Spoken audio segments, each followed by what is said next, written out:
emotions are so clearly so right there on the surface. You felt shock, you felt anger, you felt sadness. Do you feel guilt? No, no. I feel that there is. I feel that someone is responsible for what happened, and I can't say who that is, but I know it's not me. Baldwin now awaiting the outcome of the sheriff's investigation. And that's sort of where we are now. We are at the outcome, right? So what we're going to do in this analysis is we're going to look at a shallow dive of the ABC interview, which was incredible. It's a gold mine of someone making a statement, right? And then obviously we subsequently got the statement made by Baldwin himself in a sort of cubicle situation where he said something else, some of which was inconsistent. And then you had the body cam that came out around, I think it came out in the middle of the Depp versus Heard trial. One also wonders, was that calculated in a sense? And so we're going to do a shallow dive into the ABC News interview, and then we're going to do a deep dive. And what I mean by shallow dive is we're going to look at this article from the Telegraph, right? The Tears to Save Alec Baldwin's Career. And I've highlighted a few excerpts from this article, and it's an excellent article, and it's so well written, and it's so perceptive, but it's also deceptive because it doesn't tell you the whole story. And I think it's the reason why a lot of people think, why are they going after Alec Baldwin? He didn't do anything wrong. Well, it's possibly because of a too shallow, too superficial understanding of everything. So this article basically looks at the ABC News interview in a semi-deep way. So it criticizes a couple of aspects, but basically gives Baldwin the benefit of the doubt, right? It's written by a film critic called Robbie Collin, and obviously film critics aren't experts in true crime, I guess, is the way to look at it. Okay, and so we're going to be looking at this article, and then I'm going to take you guys through the ABC News interview, about 20 or 30 little excerpts where he says specific things, and we're going to look at that. Right. Before we get to that, I want to just see who's here. Cash, Susan, Terry, Ellie, Faust, Jody, Michael. Good to see you all here.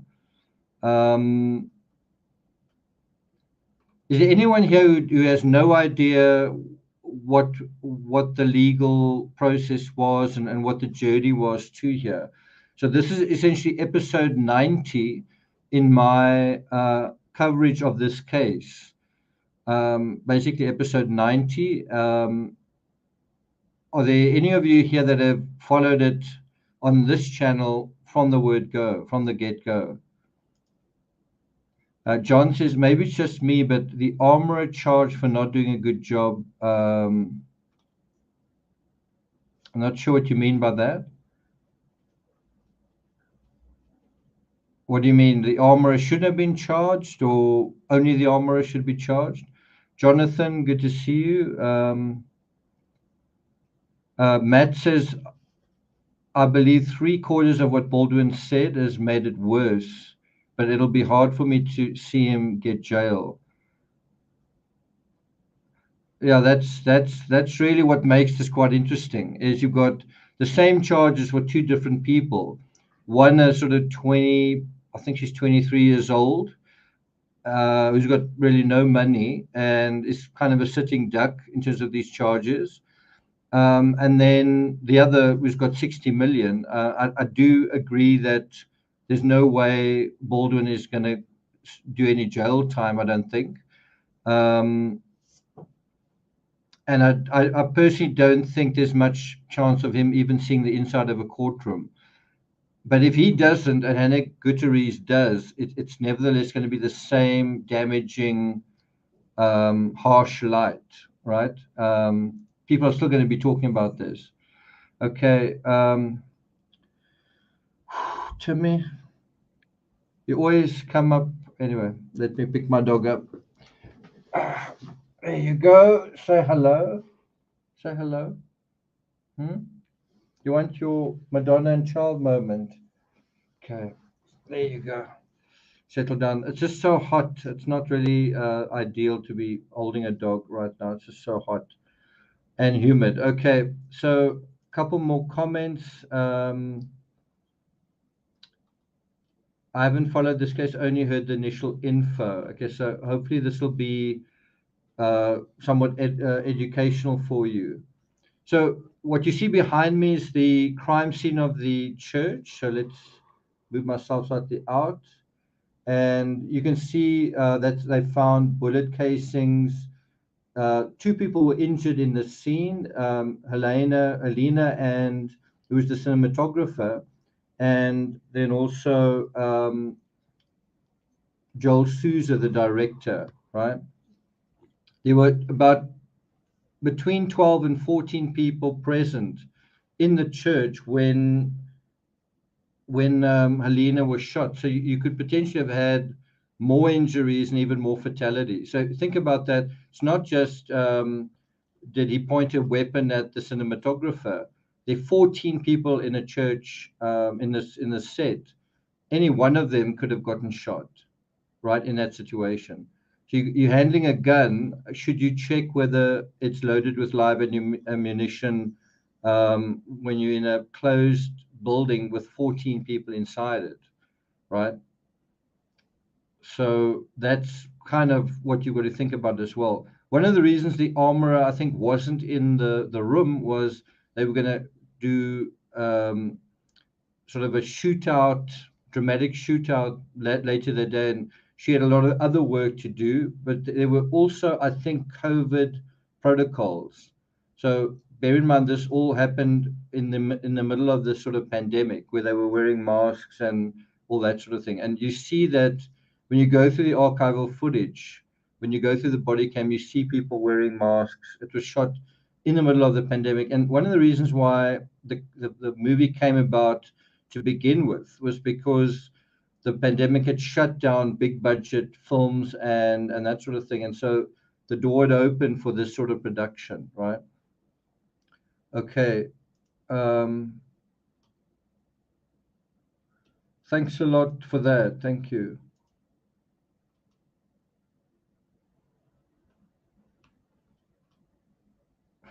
Anne says, yeah, it's snowing where I am. Yeah.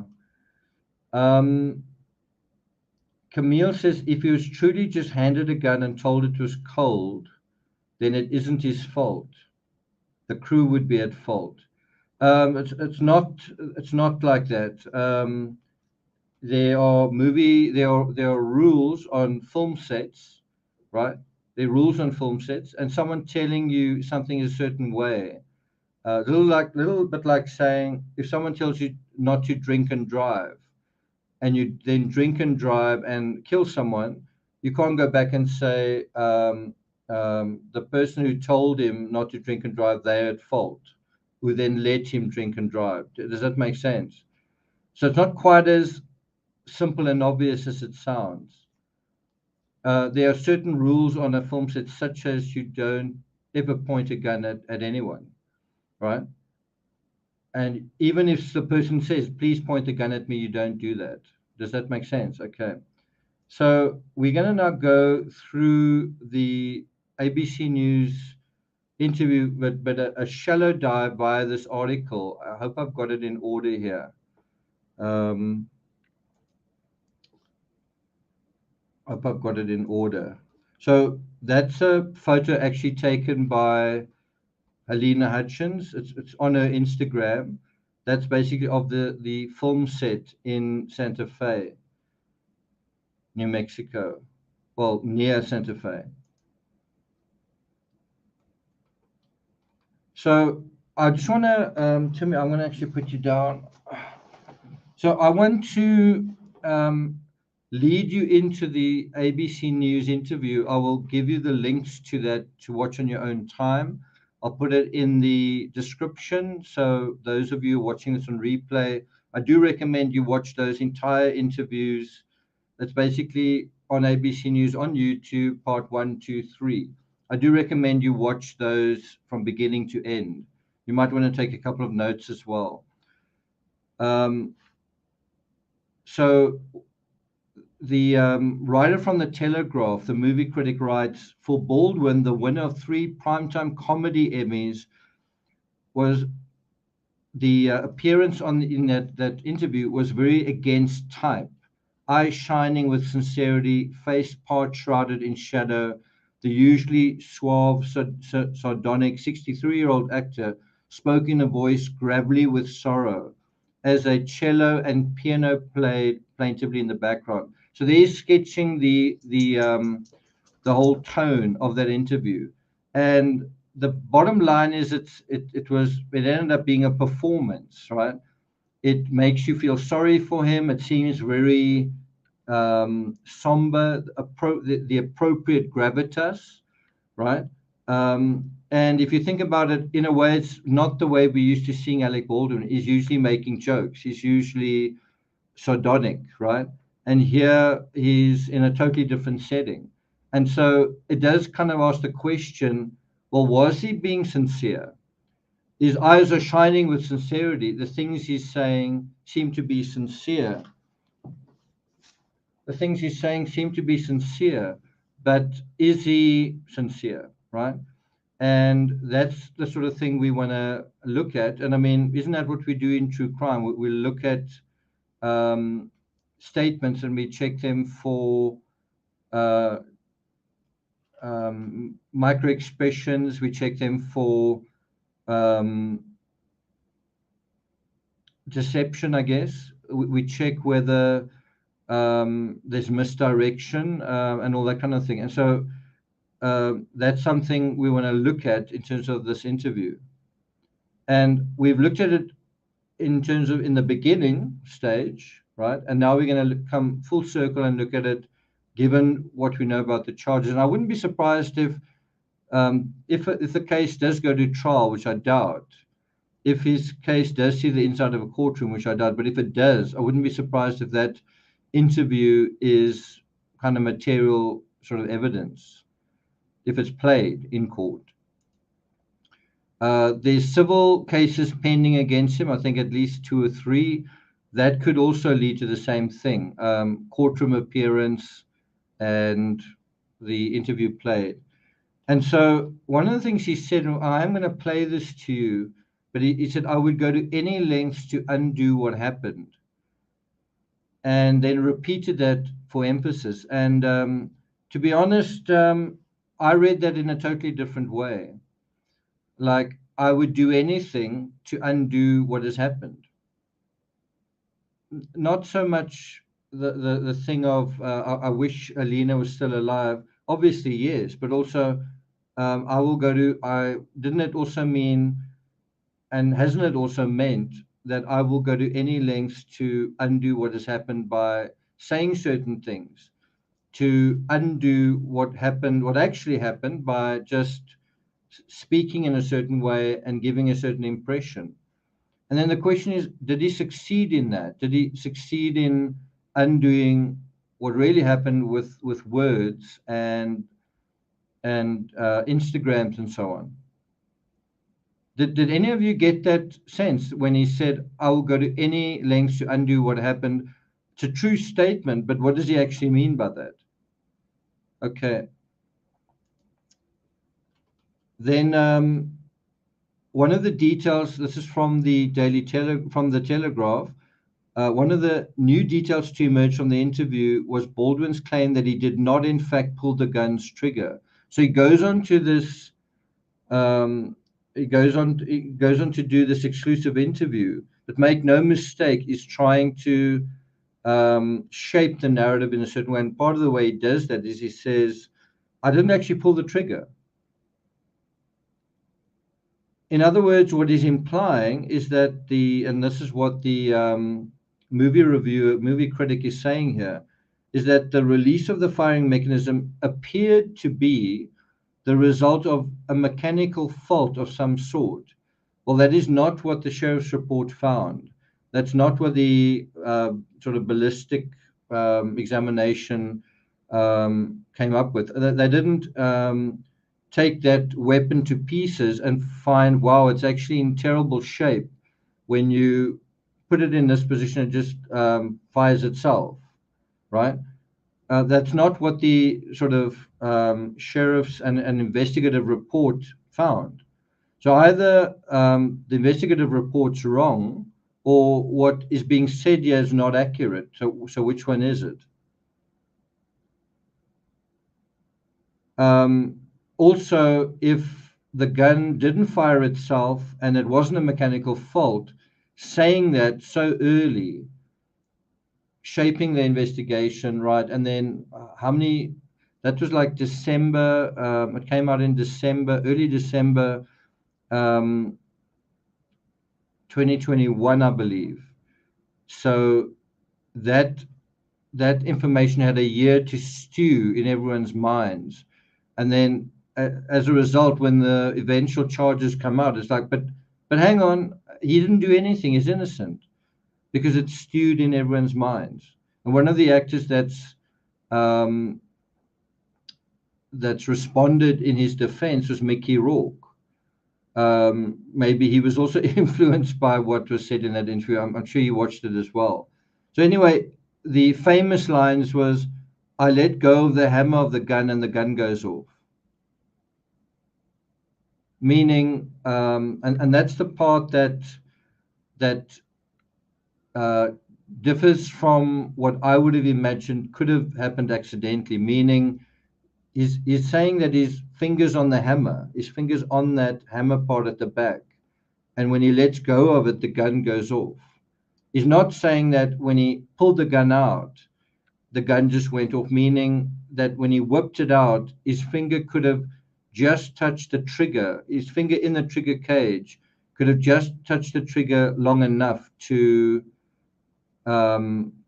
cause the trigger to unlock that hammer mechanism, right? And so, in other words, he's not even allowing that. It's now he lets go of the hammer, which when you cock it, it locks. And now he's saying that was a mechanical failure. Was it? Right? Was it? And so, even in a shallow looking at that interview, it's difficult to pass the smell test. It's something is claiming something that's extremely unusual with guns. In other words, the gun fired itself. I was holding it, and it fired itself. And there's something, I don't know if I'll probably not be able to show this to you in this analysis. I might be able to, but there's basically a statement that he makes where he says, I think he's asked by investigators, what made you think that it was not a live round or something like that? What made you think that it was a dummy round? And then I think he said there was no kick, right? In other words, he's saying the gun went off and there was no kick, and so he thought maybe she fainted. Well, that is impossible for a bullet to leave a gun and go right through one person and into another person. It's impossible to have that kind of velocity if there's no kick on the other side. And that's another claim he made directly to the police in a sort of a cubicle a couple of hours after the incident. He said, well, there was no kick. I'll try and play that for you guys if I can find it. Another thing that it just scientifically is very dubious, right? Absolutely. I'm not sure if he said there was no kick but he's basically saying there's no recoil, right? Do you believe that? And that is physics. It is physics. Okay. Okay, Timmy, let's put you down again and hopefully you can find your way around. Okay, so here's another excerpt from that same article. Later on, he sounded almost like a detective. He sounds like a detective investigating his own case and summarizing the plot before drawing room of suspects. And this is what he said. This is how he frames it. The only question to be resolved, where did the live round come from? Right? So, in other words, he's saying it's got nothing to do with anything else. It's got nothing to do with me holding the gun, me pointing the gun, me firing the gun, the safety protocols that have been violated before, the crew walking off set that very morning, the morning of the incident, their concerns about safety, their emails expressing their concerns about safety. No, no, no, no. The only concern, the only question is, where did the live round come from? And that's also not really accurate because there wasn't just one live round. There were several. There were, in the search warrant, they actually say that there were several hundred live rounds mixed. So in a situation where you have that, not just one live round, but several hundred that they literally find subsequently. If Alec Baldwin didn't shoot Alina Hutchins, it would have been just a matter of time, literally, that someone else would have gotten shot. Does that make sense? So can you see that in the investigative aftermath, they found a lot more live rounds mixed in with the dummy ammunition, right? And that then led to and so in a cowboy movie you can have a lot more of these sort of incidents, and there is actually a photo. I don't have it with me, but it's a photo where one of the lead actors, the guy who played the leading role in Vikings, can't quite remember his name, but something, isn't it Finney? Isn't that his name? He's actually holding a gun at a child's head. And this is in terms of the mythos of the story, of the script. And you can imagine that if Helena wasn't shot, it was just a matter of time before someone else was shot. And in that sense, you can see it's not just an accident. And there's also exactly that, the idea that there were other people playing around. It's rumors, we're not quite sure what is true, but there were rumors of plinking, that people were taking these guns and during lunch breaks or something, shooting beer cans with live ammo. And so it's all fun and games until somebody doesn't check. So again, shouldn't you maybe check? Is it so hard just you sitting there? Is it so hard to take 10 seconds and just shake each cartridge? It literally, that's how long it takes. It sounds like this big thing. Oh, you must check whether it's safe or not. It takes a couple of seconds. You shake the one round, and if you hear something, well, then that's fine. It makes like there's a little ball bearing that's in it, right? And is that so hard to do?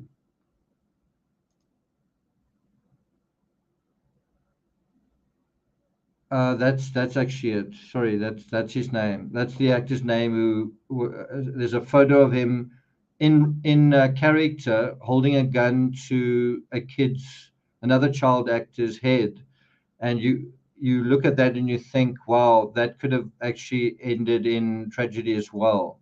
See if I can find that. I doubt it, but who knows?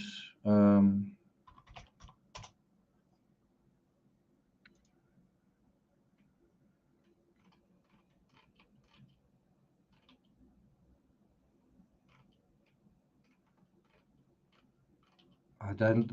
If I knew the name of the child actor, it might help.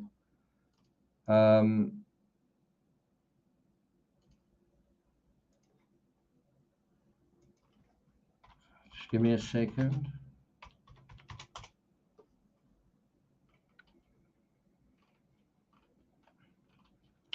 I can't find it, but I did have that image once upon a time. But it's this actor.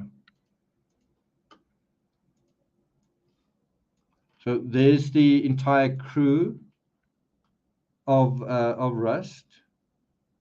You can see Alec Baldwin right in the middle there. right over there with a thumbs up. And I think Travis Fimmel is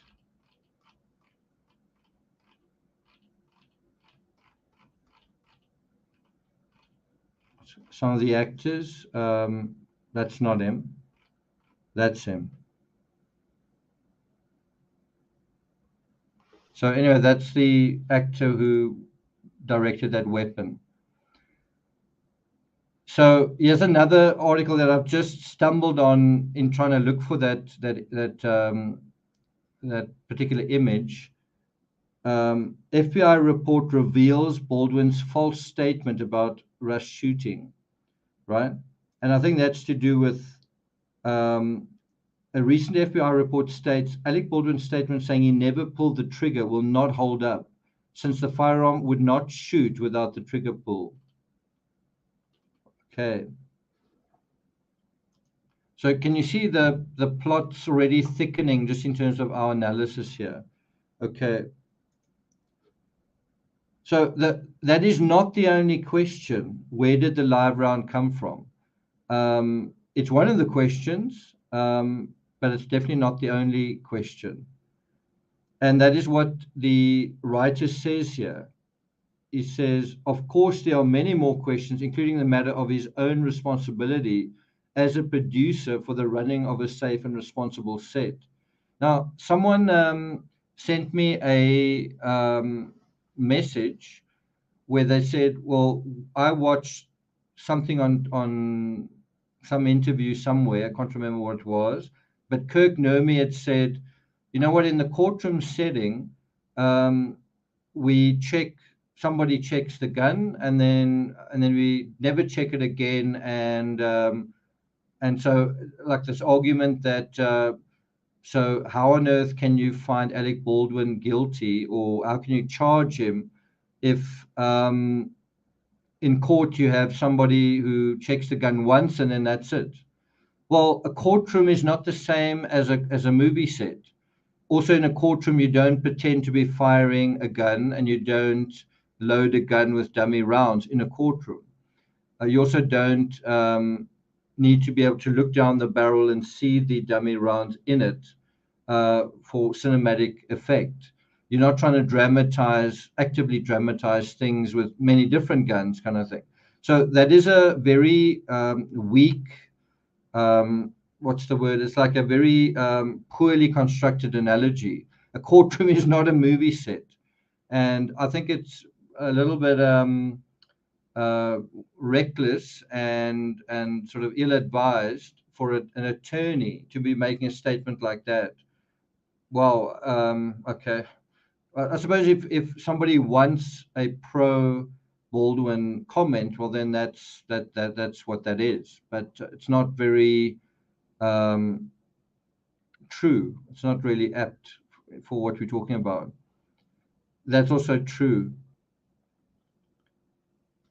So comparing it to a courtroom to a movie set, you don't have any of the same protocols. You don't have any of the same situations taking place. Pretending to shoot people, that doesn't happen in court. Okay, so let's go on to the next aspect.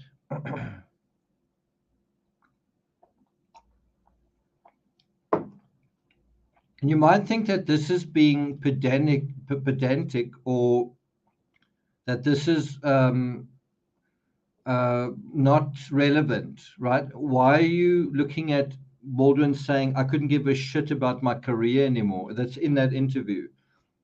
Why would you even look at that? It's not got anything to do with the incident. It got to do with his sincerity. In the middle of that interview, or somewhere in it, he said, I will never handle a gun again, right? And also, I couldn't give a shit about my career. Oh, so you're not doing damage control because you care about your career. And what we know for a fact is that he, right now, intends to star in that very same movie, in the very same role, doing the very same thing, handling guns and just continuing with that whole process. What did he say during that interview? He said, I don't think I'm going to ever handle a gun again. I couldn't give a shit about my career. Do you believe that? So if that's not accurate, if that's not true, is the other stuff accurate? Is the other stuff true? So here's another excerpt from that article. He talks about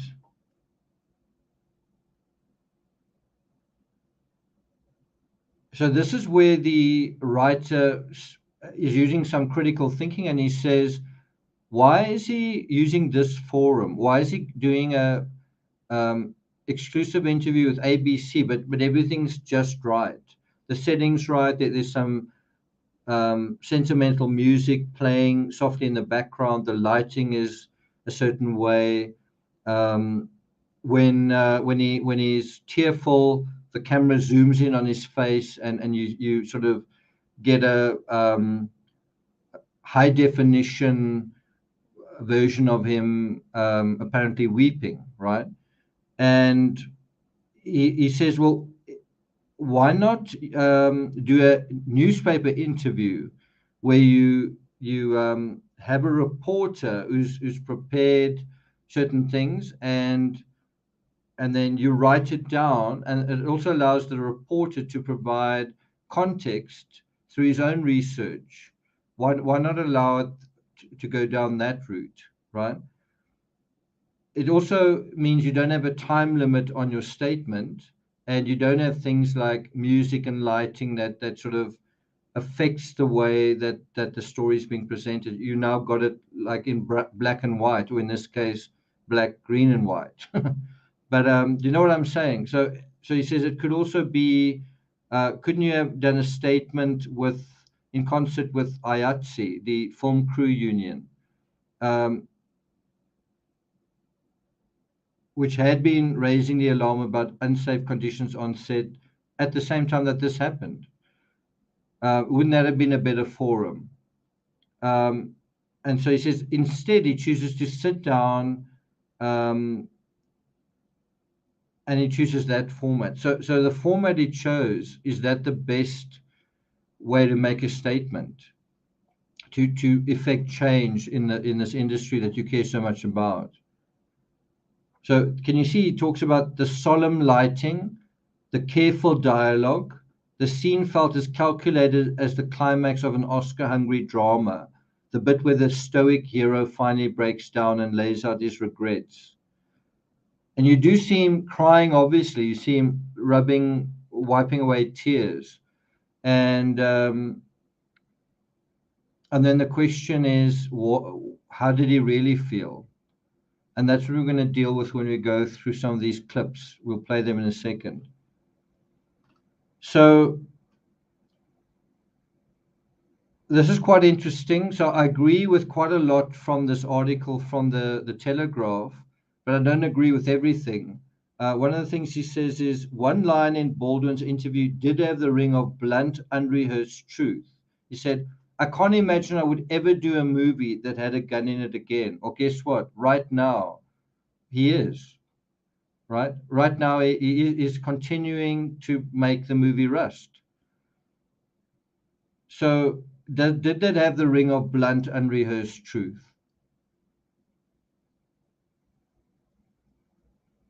So if you look at that and you say, wow, there seems to be an inconsistency there, and that's an incredible statement to make. And wow, a report came out that showed that what he said isn't true. Maybe what he said, he made a mistake or it's accidental.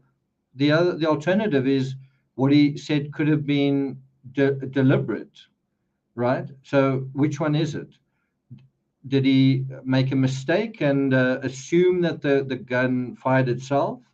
Or did he deliberately fire it and then tell that story afterwards? And then you say, are these charges sufficient, or should there be additional charges such as obstruction of justice or something like that? So he goes on to say that'll narrow his options still further, though he's right to rule it out. So in other words, he's right to say, I'm never going to fire a gun again. Well, look where we are now.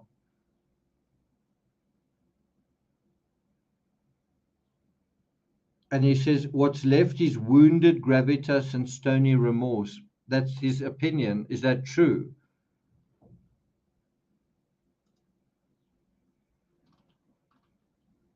And this is the part that I think stood out to most people. So even if you weren't paying attention, if you didn't catch the nuances, if you didn't really notice that something was a bit off, this would have registered with most people.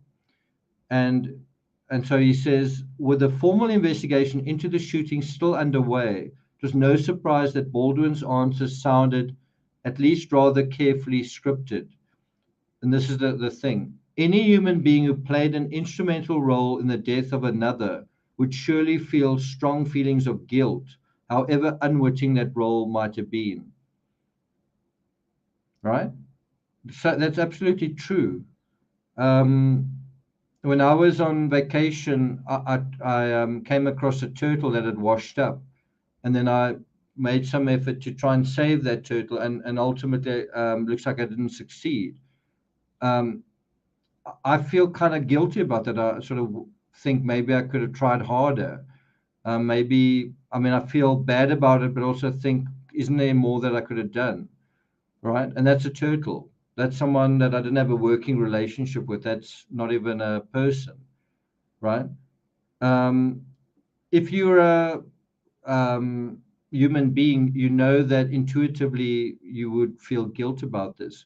But it is a tricky question because legally speaking, if you said you felt guilty, then you might worry that that could be used against you in a court of law. Yes, I felt guilty. Well, didn't you feel guilty because you were guilty? No, you can also feel guilty when you're not guilty. But that's where you get that feeling that it's quite a carefully scripted conversation.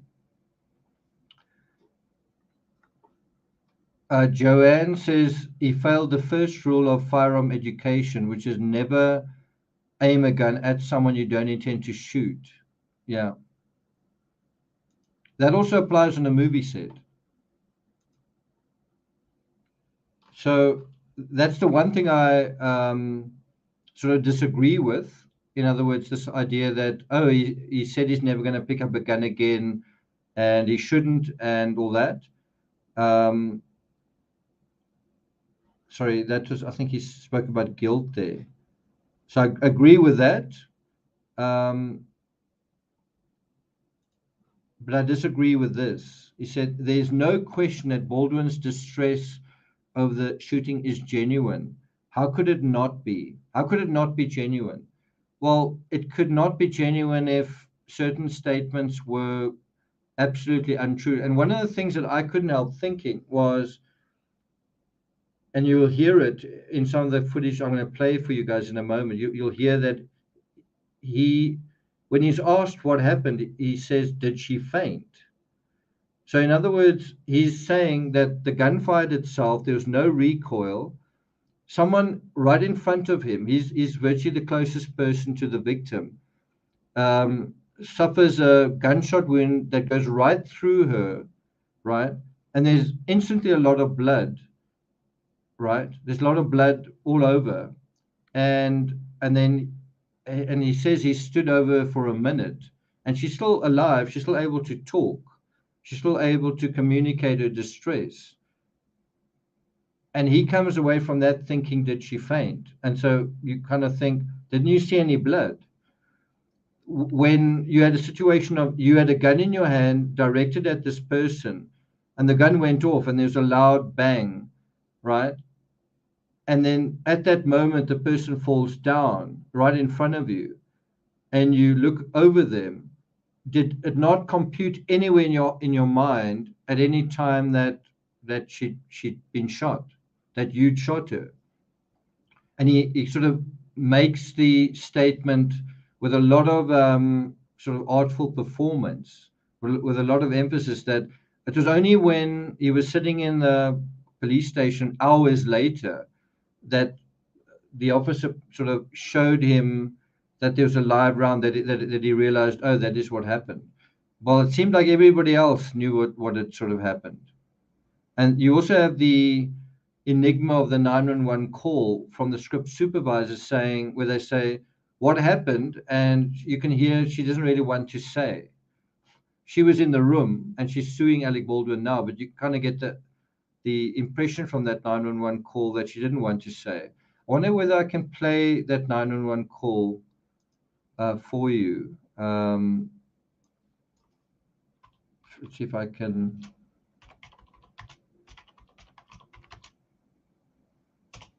Bring it up.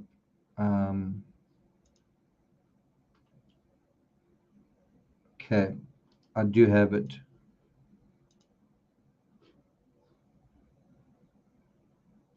Just give me a second. Okay, so this is from KOAT News.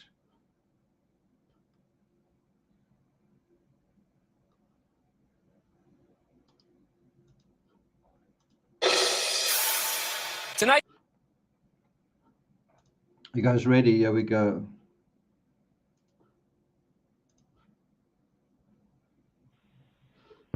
Santa Fe Fire and EMS, what's the location of the emergency? Bonanza Creek Ranch has had two people accidentally shot on a movie set by a prop gun. We need help immediately. Okay. Bonanza. So can you see how she's already, in a way, insisting what it is? Two people accidentally shot, not two people shot. I think she's right, but it's quite interesting that she mentions that. But she doesn't say, does she say Alec Baldwin anywhere? Is she trying to protect the integrity of the production, right? And you wouldn't necessarily say there's anything wrong with that. But anyway, let's listen to the rest. Creek Ranch, come on. Stay on the phone with me. We're going to get some help, okay?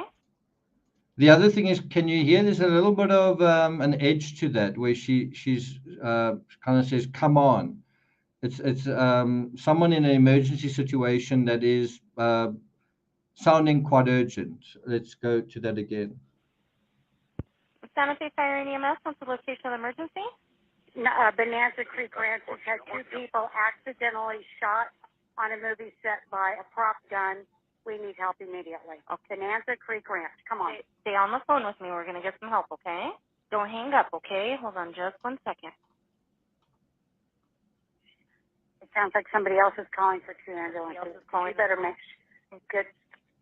Everybody should be. We need some help. Our director and our camerawoman has been shot.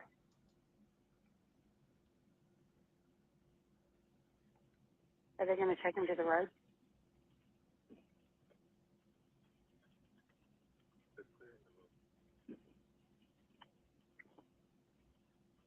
So was it loaded with a real bullet or one? I cannot tell you that. Okay. We have two. So that in a way is quite interesting. She asked the obvious question. I mean, how could someone get shot on a movie set?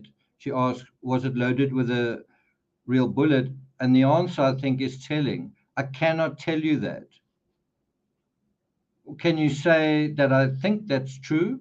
Can you say that? I was standing there and I think that is likely. Can you say that? Or is it, I cannot tell you that? Injuries from a movie gun shot.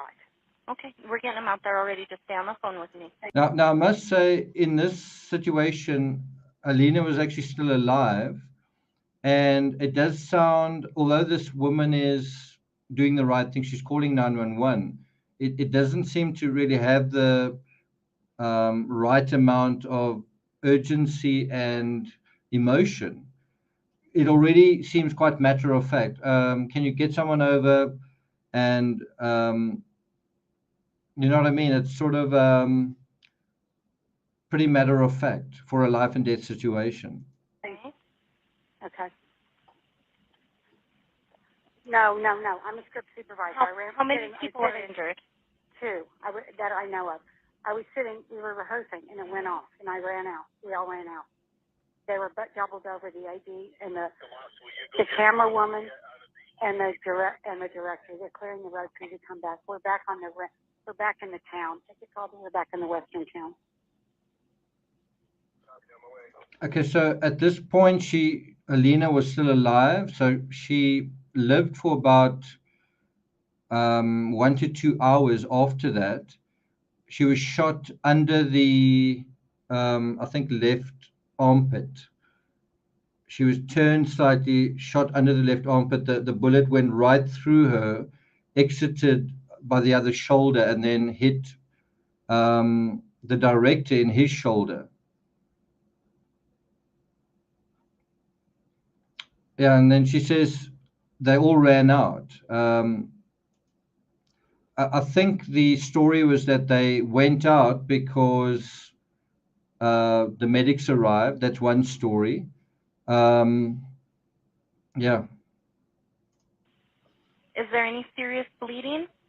I don't know. I ran out of the building. What we That's needed. fine. I still have to go through these, okay? So that's where it gets quite sort of interesting is someone right in front of you, right next to you, got shot. They fall on the floor, and do you not spend any time paying attention to them? Do you not ask, because they are still alive, do you not ask them, are you okay? Do you not really look down, see their face, hold their hand, pay any attention to them, or do you just run out and oh, okay, it's somebody else's problem now, right? So that's the other side is, think about safety and a duty of care. You've just shot someone. Do you not have the duty of care to then try and take care of them, to try and find out what has happened to them? Or do you shoot someone, oh, it was an accident, I'm going to run out of there and where's my hotel? I need to order room service, right? What about you did something by mistake? Someone's in a life and death situation. Maybe you can render assistance. If they're bleeding, you can try and help the bleeding. If they're in distress, you can ask them, what can I do, right? You can try and make them more comfortable, right? Even if somebody else did that, you can help them. And also, if you did that, you can also help them. I don't think you say, oh, I've just done that, run out the building. Can somebody else who's qualified to do that do something? As a human being, you can offer some human support, and also find out what is going on to alert. When you alert the authorities, you can tell them. So it's also interesting that the script supervisor doesn't know anything about blood. And when you hear the statements from some other witnesses, that there was a lot of blood and they were struggling, and that's why Alina was in that structure for so long, is they were struggling to stop the bleeding because there's a bullet entry wound in her upper body and an exit wound also in her upper body. And so there was a lot of blood. Are they completely alert? We don't know. I can't tell. Maybe? Hello? Hi, I have a protocol of questions I need to ask. If you can just answer them the best you can, okay? Are they completely alert? Yeah, they are alert. Okay. So again, can you hear the tone of voice of this guy? He sounds numb. But you'd almost imagine he needs to be awake, and someone's life's on the line. Their life is literally ticking away. Maybe you can sort of wake up a little and get with it, right? He sounds a lot like Henry van Breda after triple X murders. You're just a little bit too slow for the situation that's taking place. And maybe you can volunteer information rather than waiting for questions to be asked. Don't you get that idea? What part of the body was injured? I'm not sure. I'm not in there. Okay, that's fine. Is there more than one wound? I think there's one on two individuals. One wound on two individuals? Okay. Yeah. Okay, I'm sending the ambulance help you now. Does that make sense? There's one wound on two individuals. Does that make any sense? And again, he's standing right there. He was right there. I don't know whether he was in the church, but if you were in the church, did you not actually find out what was going on with this person? They're lying on the ground, distressed, in pain, saying that. The director was screaming he was in so much pain. Do you not just look and see why are they in pain? Right? It does seem nonchalant. Exactly what to do next, okay? Okay. I'm going to tell you how to stop the bleeding. Listen carefully. Make sure we do it right. We do have a medic on set. Medic on set. They're already doing that. I believe so. Yeah. Is the bleeding controlled?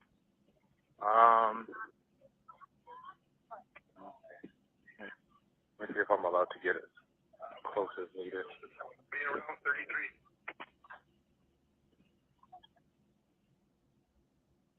No.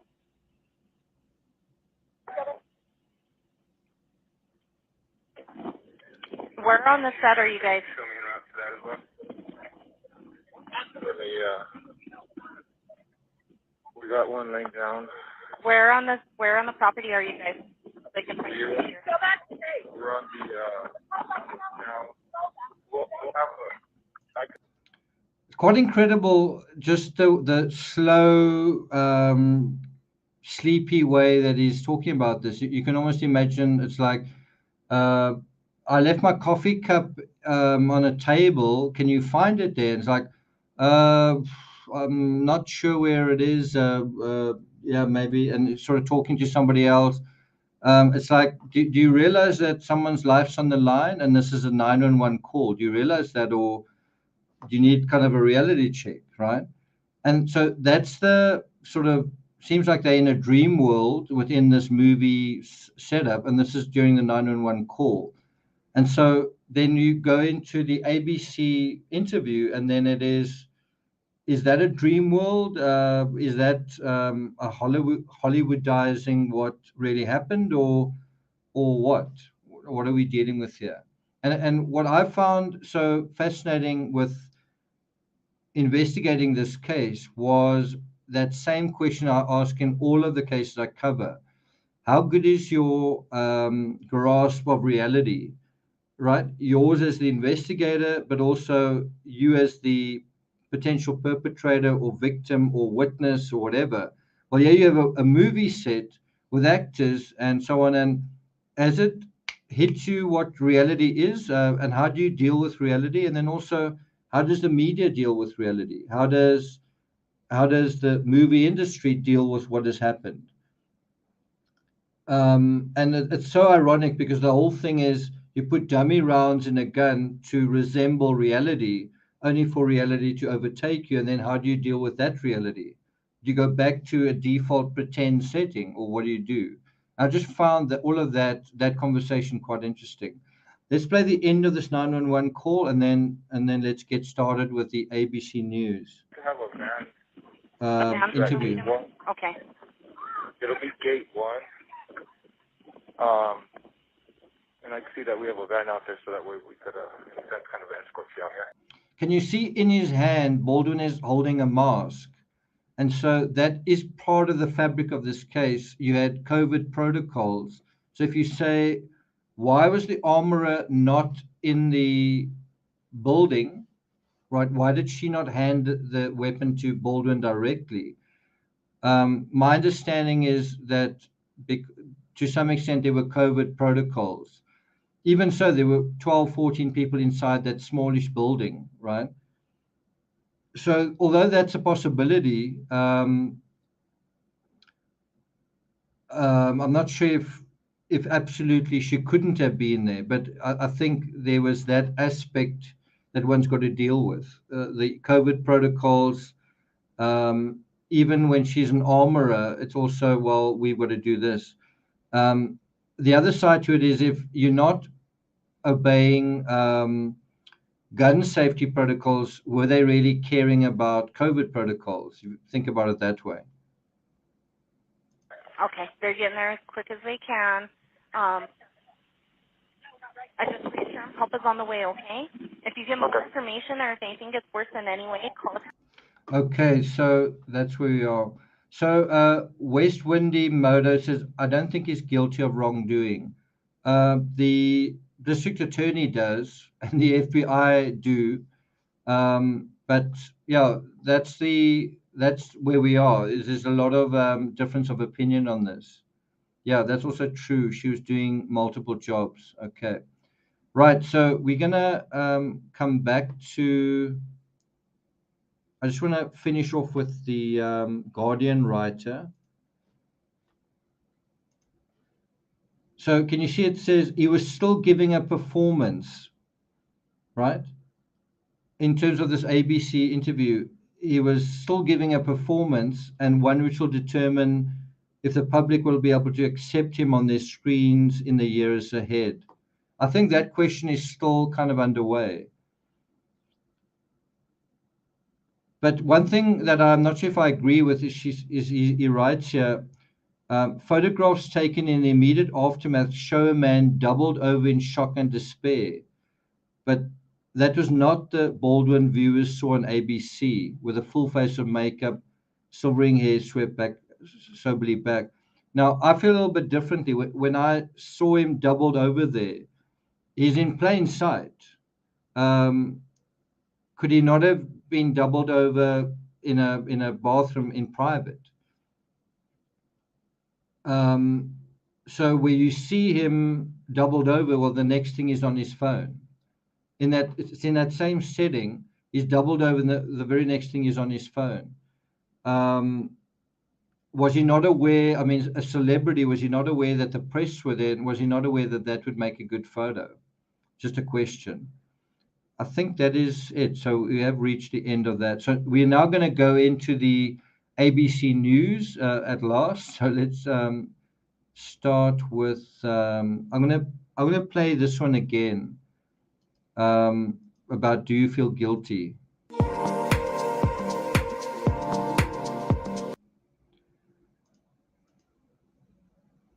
And then we'll see what we think about that. Okay.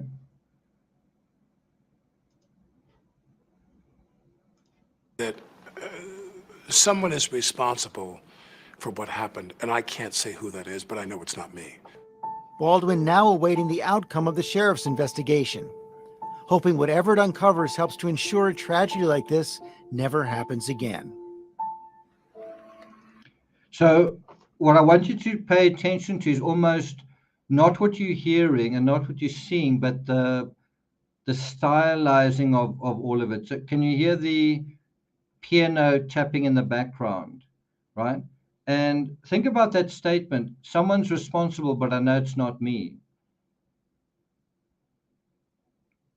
It's quite a big statement as well. Someone is responsible, someone else is responsible, essentially. So right there on the surface, you felt shock, you felt anger, you felt sadness. Do you feel guilt? No. I feel that there is. I feel that someone is responsible for what happened, and I can't say who that is, but I know it's. So if you think about that, do you feel guilt? And as a lot of us say, you would imagine that he would feel guilt. You would imagine that he would feel that emotion, even if he was innocent. And if he does feel guilt, it's interesting that the next moment he says, someone is responsible, just not me. It's quite an interesting segue if you think about it like that. Do you feel guilty? Someone is responsible, but it's not me.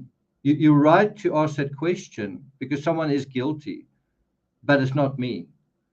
Interesting, right? It's not me. Baldwin now awaiting the outcome of the sheriff's investigation, hoping whatever it uncovers helps to ensure a tragedy like this never happens again. What do we come out of this learning? What do we come out of it? What changes can be made? Because where you have a person where, as I said, this is 1 in a billion. So again, with that statement, you've got to ask yourself, is that true? Is this a 1 in a billion scenario? So it sounds like he's saying there's one round that seemed to be floating around on set, and it happens 1 in a billion times in movies, except they subsequently found lots of live rounds, hundreds of live rounds. So it wasn't a 1 in a billion scenario taking place there. It was a scenario of if Helena wasn't shot then, it's possible someone else would have been shot later that same day or the next day. But it seems inevitable that someone was going to be shot on that movie set given the evidence. that someone puts a real bullet in the gun.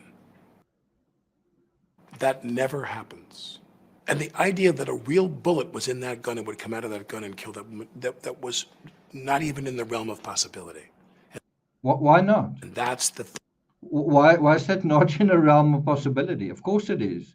You're on a movie set with shooting a cowboy movie, right? And there've already been accidental discharges. Why is it not in the realm of possibility? It was the first thing that the 911 call operator said. She said, was there a live round in the gun? So why is it now suddenly a 1 in a billion thing? It's not a 1 in a billion thing. So why make it into this elaborate impossibility, right?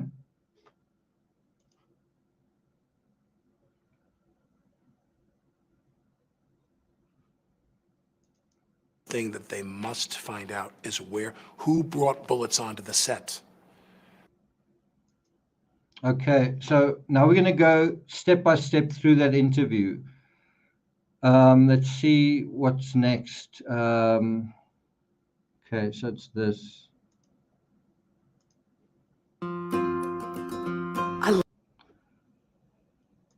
Give me a second. To know is, were costs being cut at the expense of safety and security? Did you guys catch that? Were costs being cut? Let's go back a little. Costs being cut at the expense of safety and security? In my opinion, no, because I did not. In my opinion, no. So just the question is, were costs being cut? Yes or no? He says, in my opinion, no. Cookie Cat says, why was there live bullets on the set at all?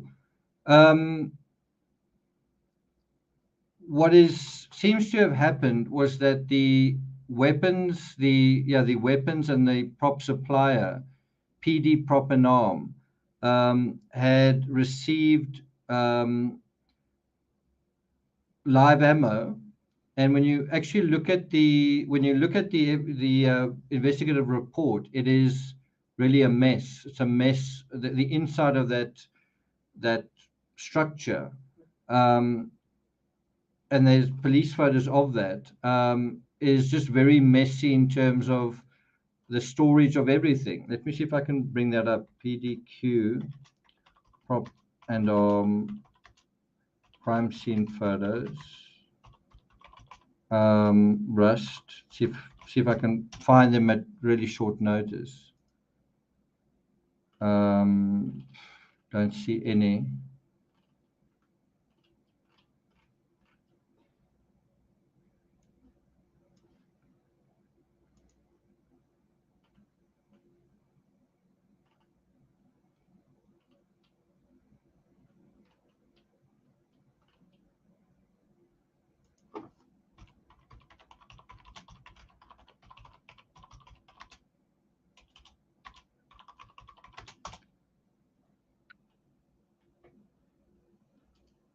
Not sure if we're going to see it here because it came out fairly recently.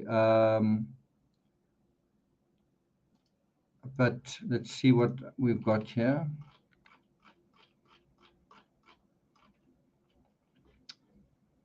So this is an image from the outside. It's not really what I want to show you, but this is an image from the outside.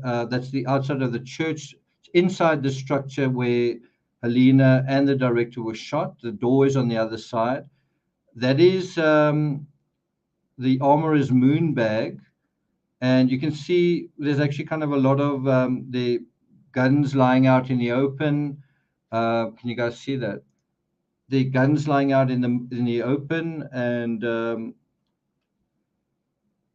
anyway, they would subsequently find a lot of live rounds mixed between lots of them mixed between dummy rounds, but when you went back to the prop supplier, then you found there's just this chaotic scene, bullets all over the place, and that kind of thing.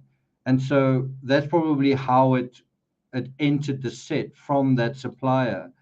And then you had the armorer who was just not doing her due diligence, and then the person after her wasn't either. So that's the route. That's how it happened. Okay.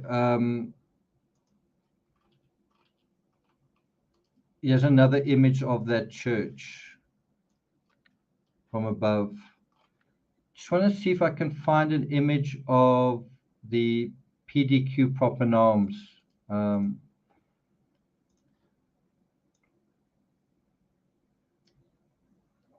It's not that easy to get hold of. Maybe it's in if I just look for the investigative report, we'll see it that way. This might help.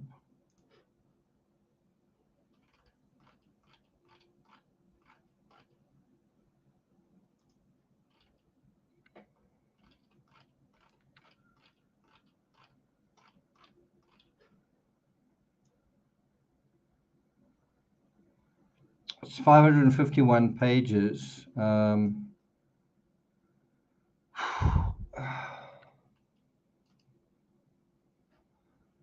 Just taking really long to load.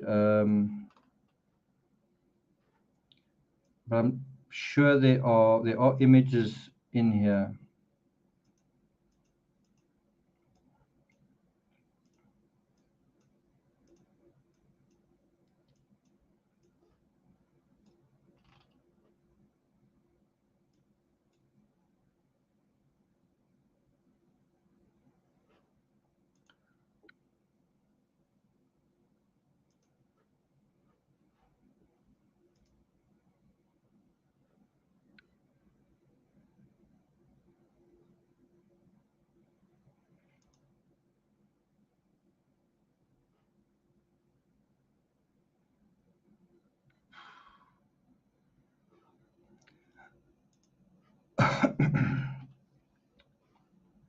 Sorry guys, I'm trying to get through this, but it's 551 pages. So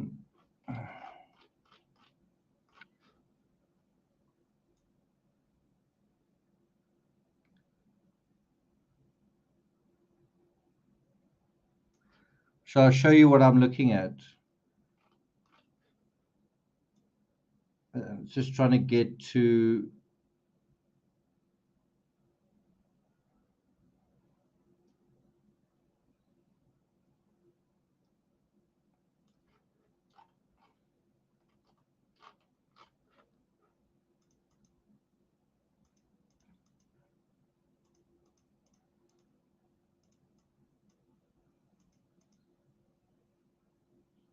those all evidence items, cartridges, and so on.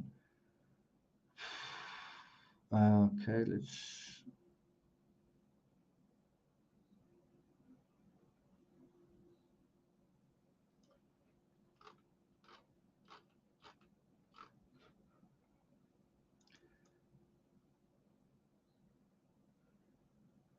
Anyway, I tried. I thought we could sort of look at some of the images inside PD Group prop and arm, but it's somewhere in that document, and it's just taking too long to find it. So anyway, that's it.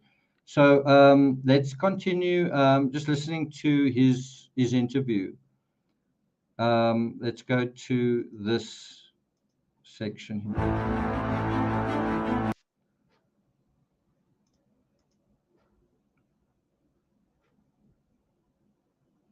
Okay.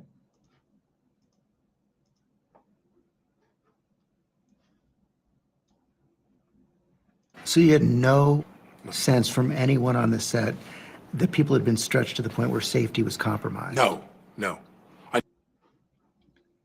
That was a fantastic question. Did you have no sense when you were on the set that safety was compromised? That is the part of the legal, the legally important meat and potatoes of this case, right? Because if he wasn't aware of it, other people were aware of it. There were emails circulating complaining about the lack of safety, complaining about accidental discharges. And so the question is, are you telling me that the head honcho, the guy who's a producer, the lead actor, the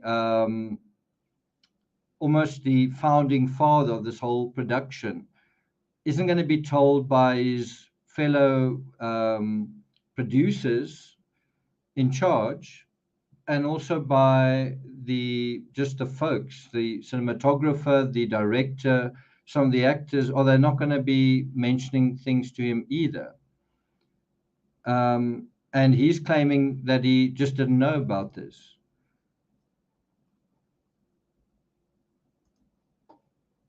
That people had been stretched to the point where safety was compromised. No.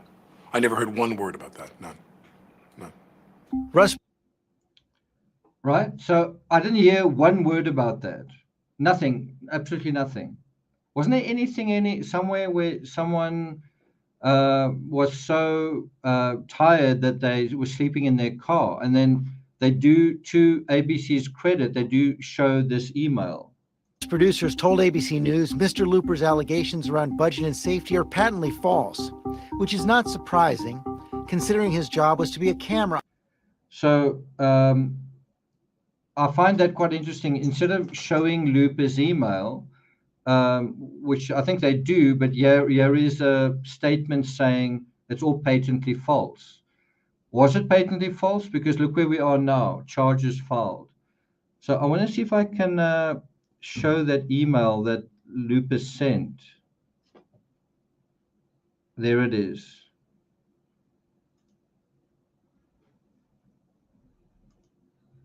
And that's him. That's Lane Looper. Would email production managers a resignation letter later that night, citing safety concerns. So I'm going to read this letter to you. So he says, good evening. First, I want to thank you for the opportunity to work, blah, blah, blah, blah. And then he says, the obstacles that we overcome every day on the Western should be that of logistics and that alone. Unfortunately, the challenge that I face each day in this picture is safety, right? So he's saying that the reason I'm quitting is because I'm concerned about safety. Then he says, I want to highlight 3 areas where safety has become a massive issue. First, COVID. This movie has the most lax COVID policies I've personally ever seen in any business, right? We were saying that earlier. So if the approach to COVID is so poor, then could you then translate that to other safety attitudes that are lax as well? And then there it is. He says, the second issue is regards safety to do with weapons. Can you see it over there? During the filming of gunfights on this job, things are often played very fast and loose. So far, there have been 2 accidental weapons discharges, right? And 1 accidental SFX, special effects explosives, that have gone off. And I personally suffer from pretty bad tinnitus. And then he says, to be clear, there are no safety meetings these days. There have been no explanations as to what you expect for these shots. And so, yeah, you have it in black and white, someone communicating their concern over COVID protocols and gun safety. And Baldwin says, I didn't know a word about that. Nobody said anything to me. V Slims, thanks for joining us. Thanks for joining us. Okay.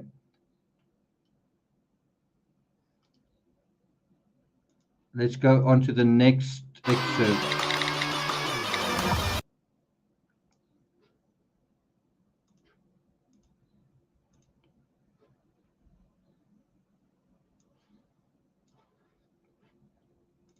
She goes down. I thought to myself, did she faint? The notion that there was a live round in that gun. So I found this really problematic. And I think people that sort of think that there's nothing wrong with this, you sort of think, is there failure of the imagination? Because it's a situation of, he's being asked, after Helena was shot, what did you do? And it is so lacking in warmth in the sort of thing that if you were the victim, you'd really wish that the person would try and help you, that they would do more to take care of you, right? Even if it was by accident. And his response is minimizing, if not dismissive, which is, did she faint?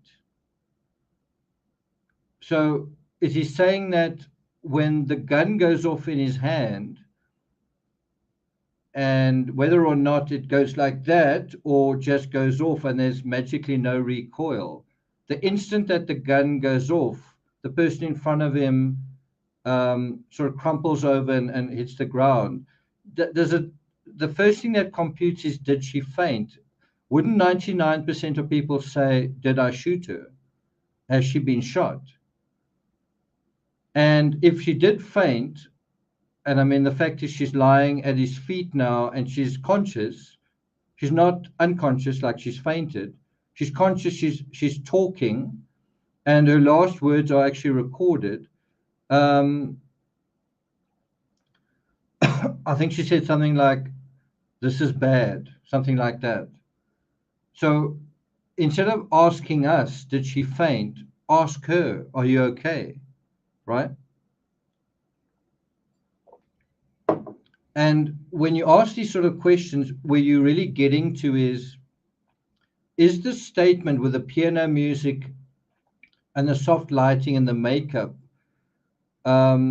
is this a genuine statement, or is this a elaborate effort to manipulate? Okay, Timmy, I'm going to put you down again.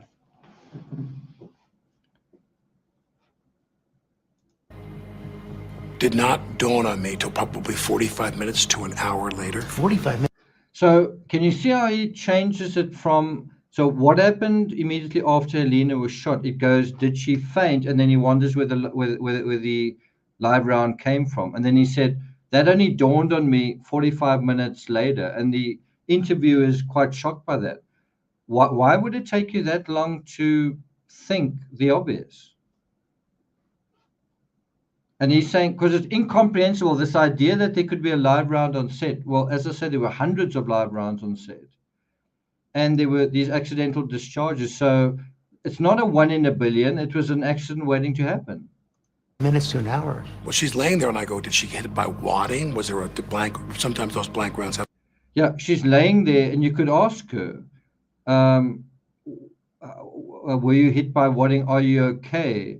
And can you not see? I mean, there's lighting in order to shoot the scene. There's lighting. Can you not see the blood that's pouring out of her? And there's obviously no mention of that. I'm not really aware of any blood, but when you see a photo of him in the aftermath, there's blood on his boot. Have a wadding inside that packs us like cut.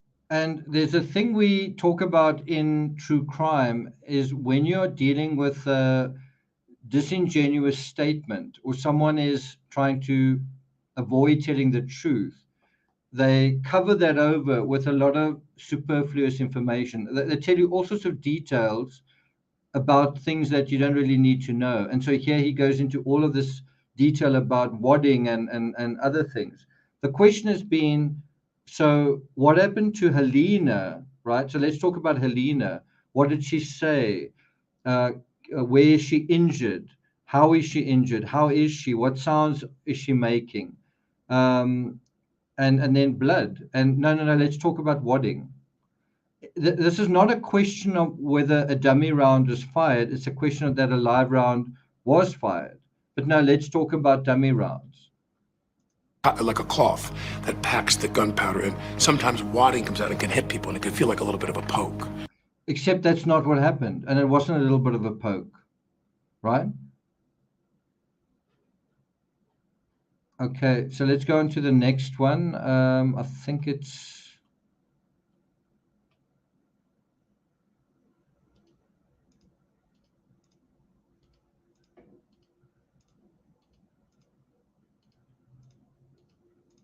Okay. No.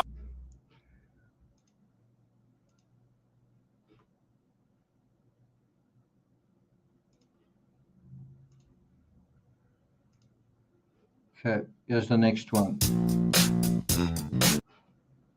No sense from anyone on the set that people had been stretched to the point where safety was compromised. No, no. Okay, we dealt with that one.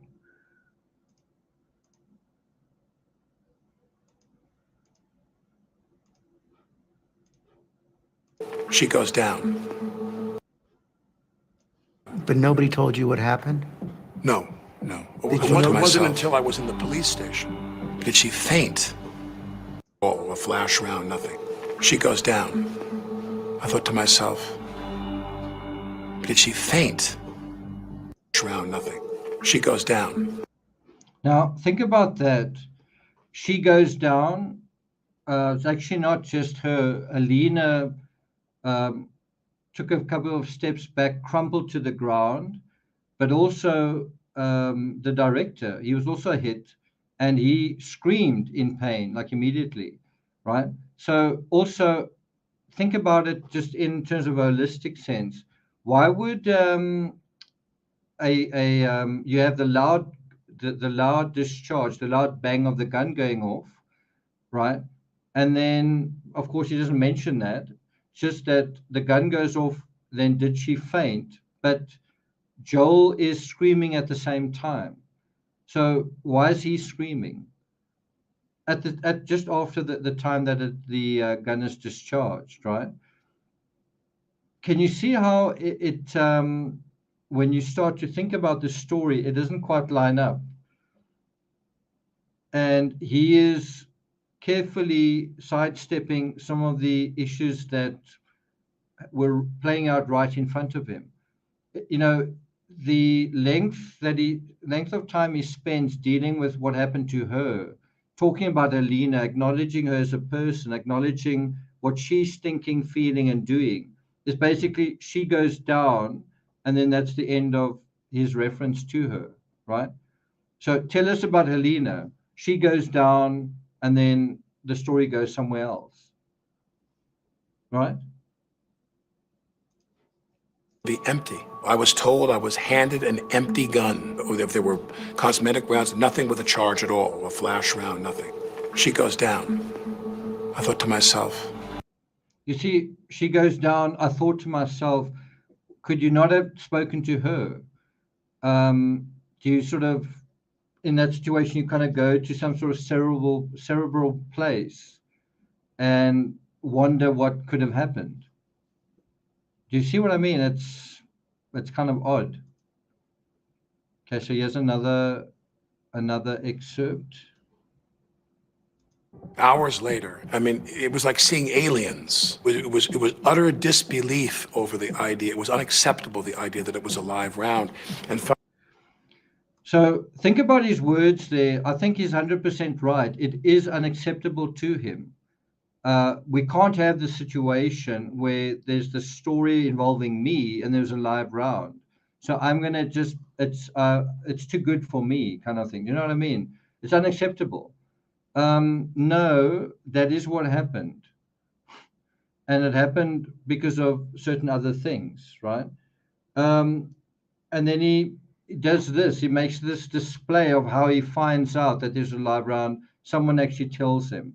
Someone says, "This is the live round that we got out of Joel's shoulder." And only then does it compute. Oh, there must have been a live round in the gun. Now, if you think about it, the fact that he was holding the gun, so he would have felt the gun, and he would have felt the recoil, and he would have seen everything playing out in front of him. Well, you get this elaborate pantomime of I don't know what it looks like when you shoot someone and they fall back and they fall on the ground bleeding. I live in a different world where I don't pull the trigger. There's no recoil. I thought the person in front of me fainted, and I had no idea what was going on. Could aliens have landed? He literally says that, right? And the only at the end of like a long process when someone shows him, oh, jeepers, looks like there's a live round in the gun. It's quite an elaborate spiel to basically say, I'm innocent and I had no way of knowing, right? finally, one of the police officers at the conclusion of my interview. I was there for like an hour and a half or so. She takes her phone and she slides it across to me. She says, "That's what came out of Joel's shoulder. A 45 caliber slug. It was a real bullet." Had you known that Joel had been hit? No one. So this is again where the interviewer brings the actor back down to earth. Let's actually talk about the victims for a moment. So he brings it back to, did you know that Joel had been hit? Answer, yes. So let's hear what he says. Had any idea until that police officer, that sheriff's officer, said to me, "This is the slug, 45 caliber slug." So do you see how he dodges that question? Did you know Joel had been hit? And he kind of goes back to the statement that he's been making. No one had any idea that it could be a live round until they took it out of his shoulder. But the question was, did you know that Joel had been hit? Well, answer, Joel was screaming. Joel was also bleeding. Joel had taken a slug to his shoulder. So it's not only that Helena falls down on the ground right in front of him, his director's also in agony during your run out of the church. And bear in mind, it takes emergency services a couple of minutes to get there, and he says a very long time. What else is there to do except, because the movie is not going to continue for a while, what else is there to do in this bare room except find out what has happened right in front of you? What else are you going to do with your time? Slug they took out of Joel's arm. And then the kind of insanity-inducing agony of thinking that someone put a live bullet in the gun. So he doesn't really answer that question. He doesn't answer the question, had Joel been hit and what did you see? He just goes into the hypothesis of the live round. Do you see when you look at it a lot more deeply, what comes out? Okay, let's continue. So you didn't I think this is the next one. know exactly how serious it At the was. very end of my interview with the sheriff's department, they said to me, "We regret to tell you that she didn't make it. She died." They told me right. So what you're getting there is this question: did you realize how serious this was?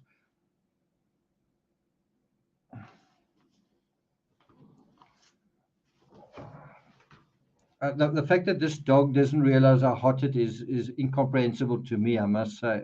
It's like, let's get even hotter than we already are. Anyway, so it's quite an important question. And again, how does he answer it? Let's just go back a few seconds. Sheriff's department, they said to me, "We regret to tell you that she didn't make it. She died. Accident." So you didn't know exactly how serious it At the was. very So that's a really important question. Did you not know how serious it was? And I mean, his story is basically saying that. I had no idea what had happened. I had no idea how it happened. Although I was holding the gun and it happened right in front of me, and I was in the best position to know, I was the last person to know.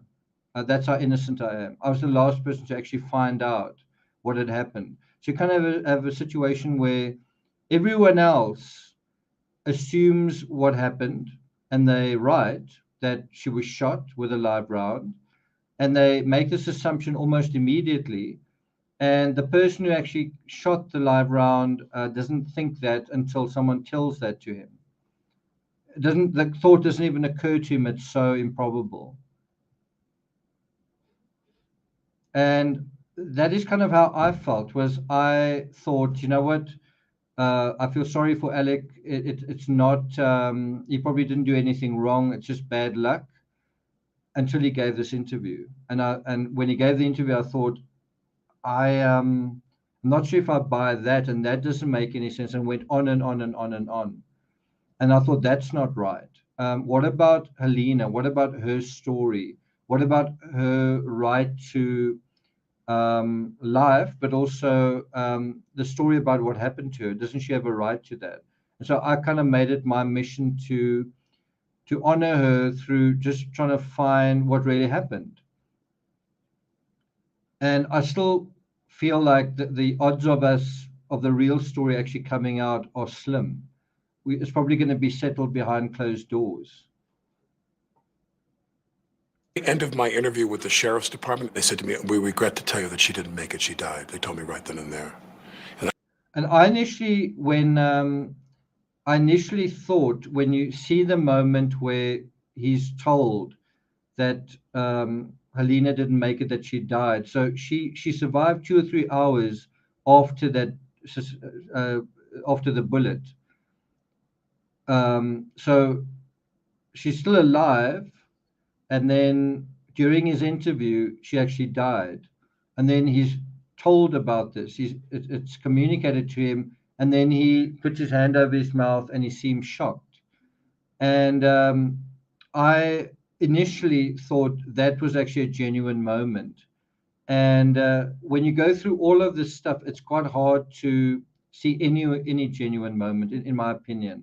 I think he certainly wasn't happy that that had occurred. But I think there was a combination of being genuinely shocked, but also possibly manufacturing a bit of a performance onto that as well. And it could also just be someone who's so out of touch with the real world that was hard to comprehend. That's also a possibility. Okay. I didn't know what to say. So this is him talking with Alina's husband and trying to comfort him regarding what happened to his wife. As you could be.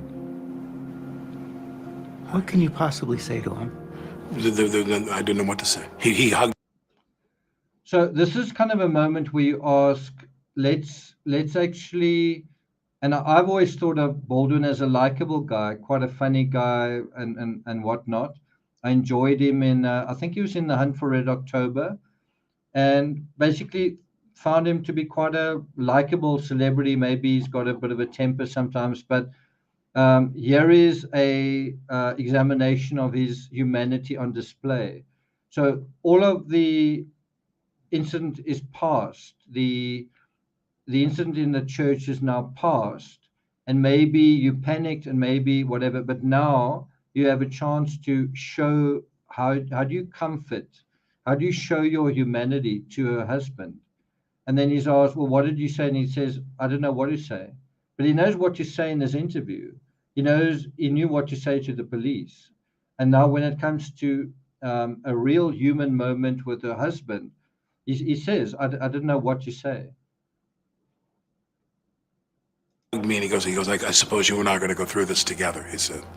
And I thought, well, not as much as you are, you know. And I must say that was for me one of the most callous things he said in that entire interview, where the guy, where Matthew says to him, I suppose we're going to go through this together, and he says, not as much as you are. And isn't that really wasn't that a really truthful comment? I'm not really going to go through this. This is not going to affect me. It's going to affect you. The movie is going to continue, and I'm going to continue with my life. You not. And there's a little bit of a hint of a smile there. Let's go back to that. And I met with him and their son. And he was as kind as you could be. What can you possibly say to him? I didn't know what to say. He hugged me and he goes, I suppose you and I are going to go through this together, he said. And I thought, well, not as much as you are, you know. And what do you think of that as a test of a genuine statement and a genuine person, right? What do you think of that?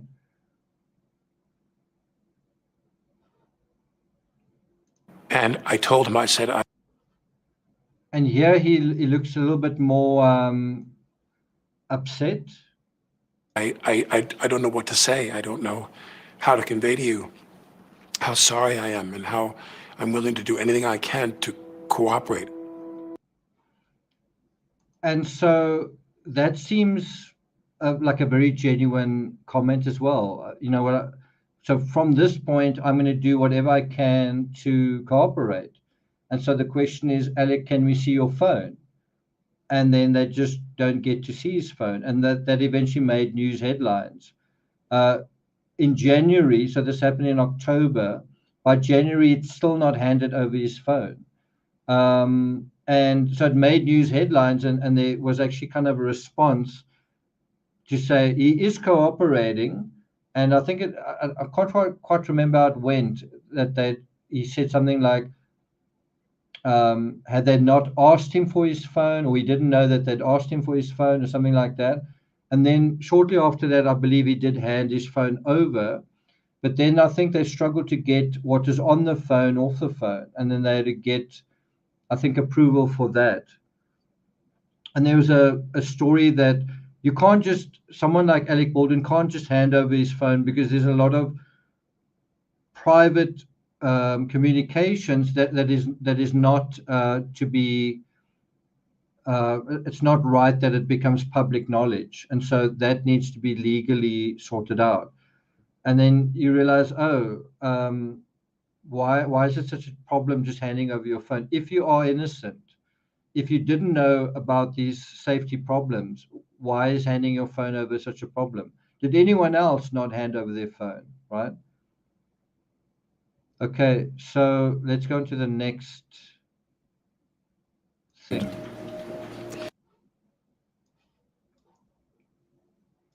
I felt there were a number of misconceptions, most of it from sources I really wouldn't concern myself about. So this is right in the beginning of the interview, where he's asked, why are you doing this? Why have you come forward? And he says, you know what? The reason is there's some misconceptions. And I want to, and I'm not really concerned about them, but I want to kind of set the record straight. And then you sort of say, just on that score, are we dealing with a genuine scenario here? So in other words, why have you actually come onto television to tell your story? And it sounds like he's saying, you know what, there are a lot of misconceptions, and they don't really bother me. Isn't it that there are perceptions that do bother him, and they're not misperceptions? Isn't it that there are certain crew members, not a lot of them, very few of them, who were sort of putting up their hands saying what happened wasn't right, what was taking place wasn't right? Lane Looper being interviewed by certain people. And isn't this interview meant to drown all of that out? Don't pay attention to the little squeaking of a mouse, someone that people don't really know about. Let my thunder and my influence overwhelm all of that, and listen to what I have to say. Let me tell you what really happened, right? And it's this whole idea of you're going to get the truth from me. And then, is this ABC News interview the truth, or is it actually misperception? So he's saying, I'm coming on here to sort out the misperception. But someone else might say, isn't it to set up misperception? Isn't it to control the narrative? That's it, public relations. So let's go back to just the question, why are you doing this now? Could be a while. There's all kinds of civil litigation, and I felt there were a number of misconceptions, most of it from sources I really wouldn't concern myself about. But a couple that I did concern myself about, where there were these authoritative statements about this is what happened. The sheriff's department hasn't even released a report to the DA. But now they have. And that report is not a misperception. The report from the health and safety, which came out after this, which fined them the maximum, was also not a misperception, right? So you can also imagine that this interview was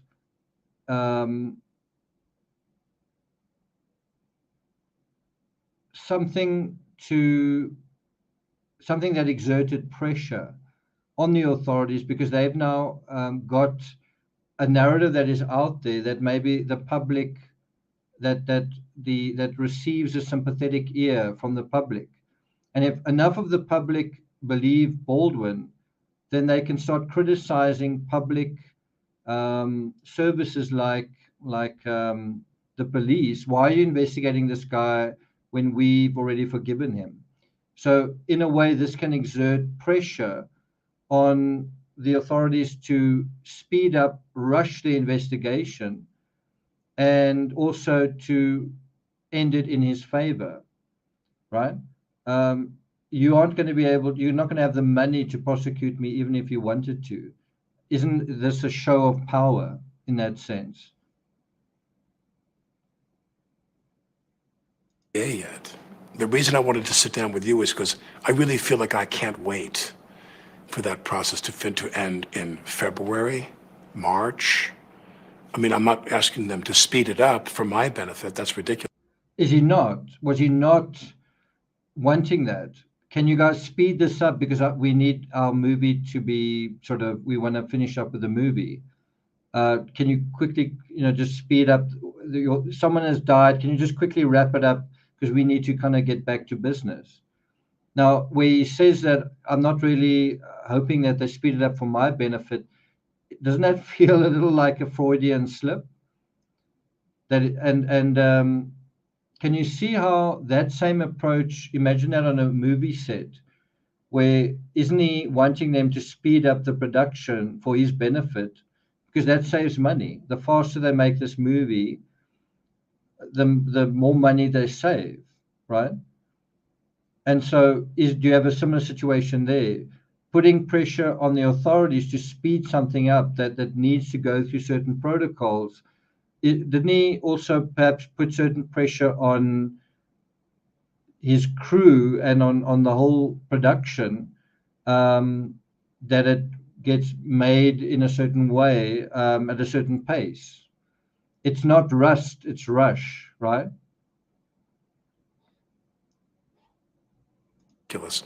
But I am saying that they're going to do what they need to do, and I wanted to come to talk to you to say that I would go to any lengths to undo what happened. I would go to any lengths to undo what happened. I think So he's being asked, why are you here? Like, what are you doing here talking to us? What's this all about? And then he says, I would go to any lengths to undo what happened. Isn't that a more true statement than it appears? I mean, isn't he trying to go to any lengths to undo what has happened? In other words, it's true, but from a slightly different perspective, right? Okay, let's continue.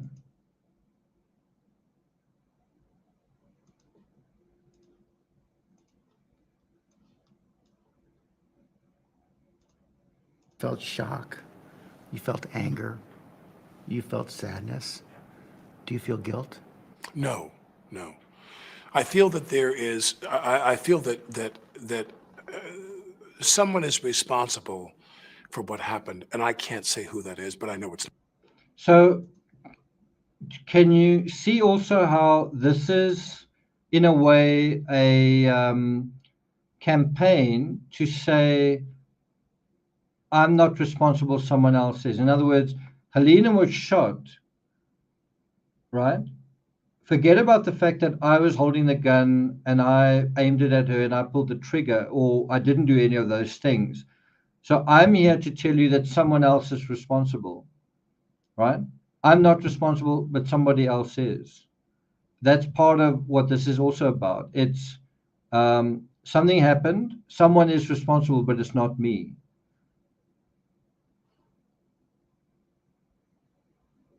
So if you're talking about misperception and misdirection, something terrible happened to Alina, and what you need to do is only pay attention to where did the live round come from. It's got nothing to do with me. That is his main message. It's not me, it's somebody else. I'm not guilty, somebody else is. And is that the kind of thing you communicate if you've got guilty knowledge or if you don't have guilty knowledge? In other words, do you try and blame someone else when you're guilty, or do you try and blame someone else when you're not guilty? I suppose you could say the latter, but think about the other folks in the story, Mamie Mitchell, the gaffer, and so on. Who's been the most vocal? Who's been the most consistent in defending their innocence? Not the folks who don't feel guilty. not the folks who aren't at the center of this. Who's been the most vocal in this entire story, insisting that he's innocent all along? The person that's apparently not guilty, the person that apparently feels no guilt. It's not me. Baldwin now. Okay, so on to the next one. All right, guys. Okay, that's not what I want to show. Okay, let's go. I've got a handful that I still want to share with you. So he emphasizes there's only one question: where did the live round come from? And that's not accurate. There are more questions than that. Emergency assist. Sorry about that. Let's do this.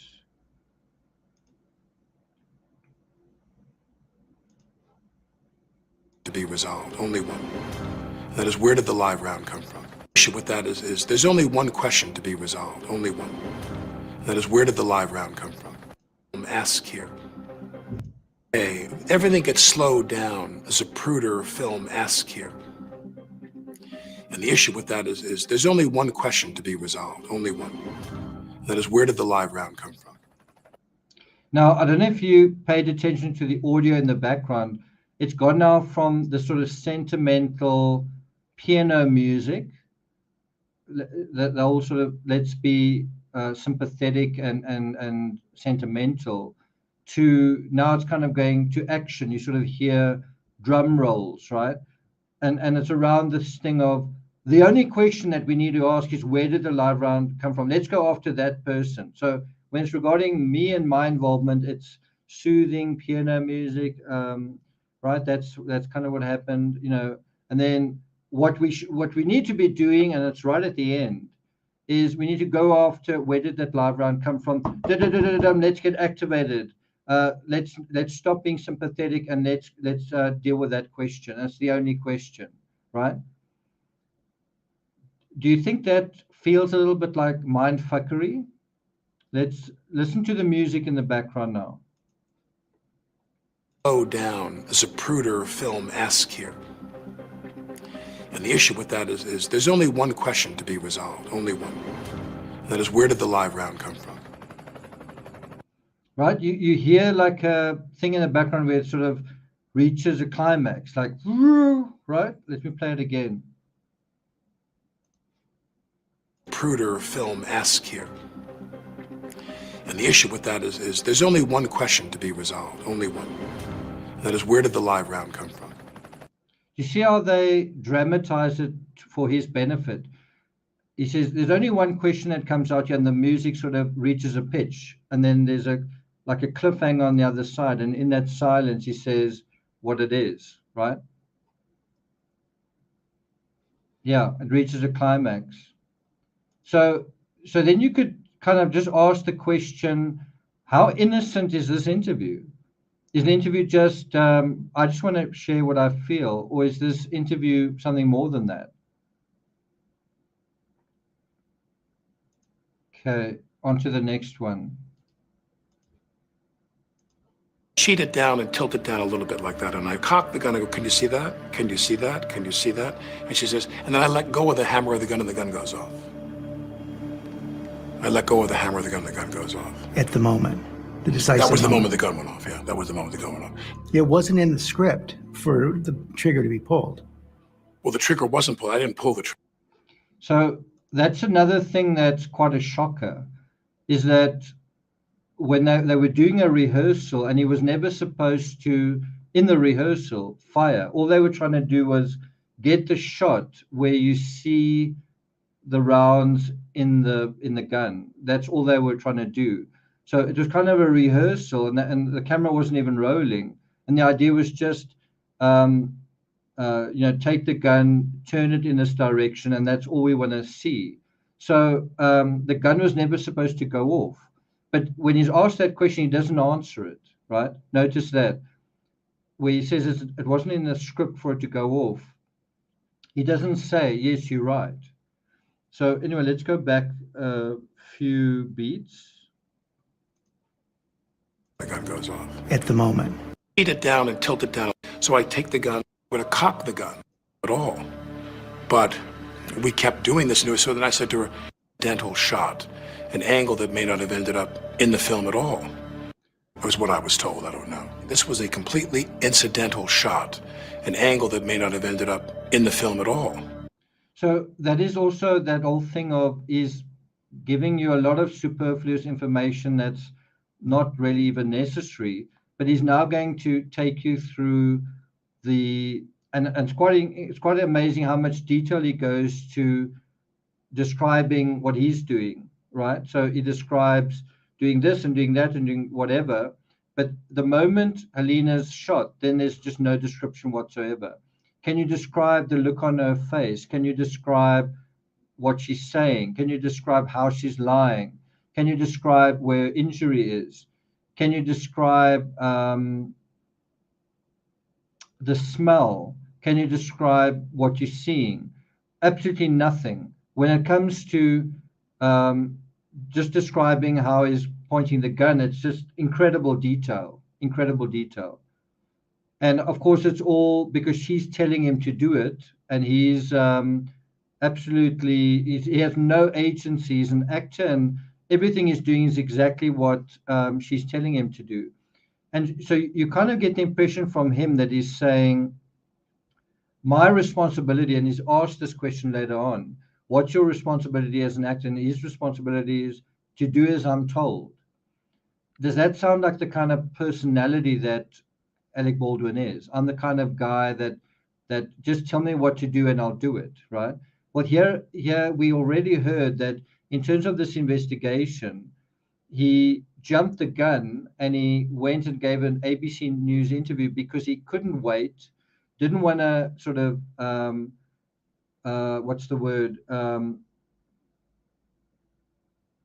allow and respect and sort of give space for the investigation simply to do what it's going to do. He wants to, you can use the word interrupt or interfere or have his statement influence that whole process, right? That is not someone who's just an actor waiting for instructions. If that was the case, it would be, I will talk about this when the investigation is completed. No.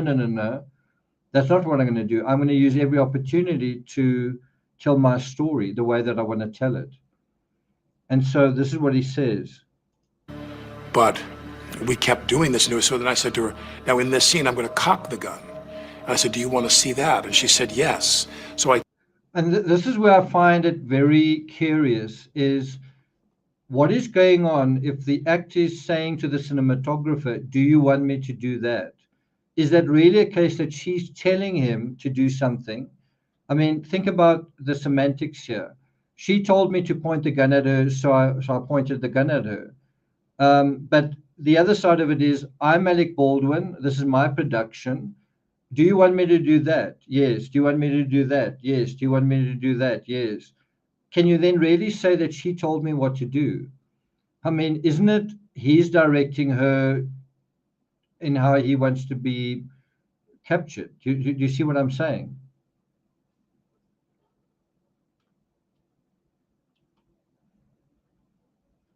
That does seem to be the case. So his story is that she told me what to do, but can you hear how he's saying it?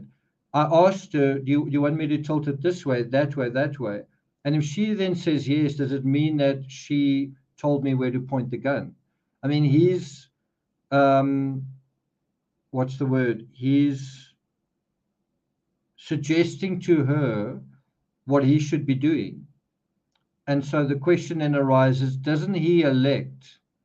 He's trying to get the best shot. This is Alec Baldwin. He's trying to get the best shot that shows him off in the best light. And the idea is to, in a cowboy movie, to show what a badass he is, to show how lethal he is. And so wouldn't you want to, in that sort of situation, do the obvious thing? You point the gun right into the camera, right? You want to point the gun as if to show this is how, what a badass cowboy I am. I'm not going to point the gun somewhere else, right? I want to show you my intent. I want to show you what a deadly dude I am, right? And aren't cowboy movies all about that? The deadlier he is, the more impressive he is. And so, what feels deadlier? Someone pointing the gun at you, or someone not pointing the gun at you? And so he's asking her in this instance, where they're trying to capture his acumen, his skill as a gunslinger. Where do you want me to point the gun? Well, how about if I point it right at you? Or how about if, right? And then if she says yes, is that his idea or her idea? Montana says, in my opinion, this whole interview is really awkward to even watch. It is, isn't it? I take the gun and I start to cock the gun. I'm not going to pull the trigger. I said, do you see that? She goes, well, just cheat it down and tilt it down a little bit like that. And I cock the gun. I go, can you see that? Can you see that? Can you see that? And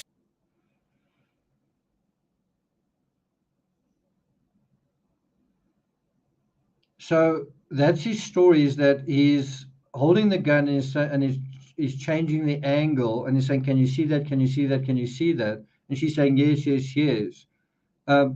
Is she really saying to him, point the gun at me?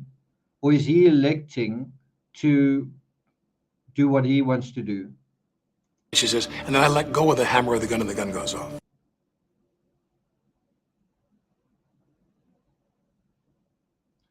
That, I think, is also something to ponder, is why did he let go of the hammer?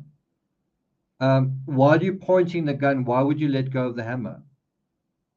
Wouldn't you, okay, you've gotten the shot, right?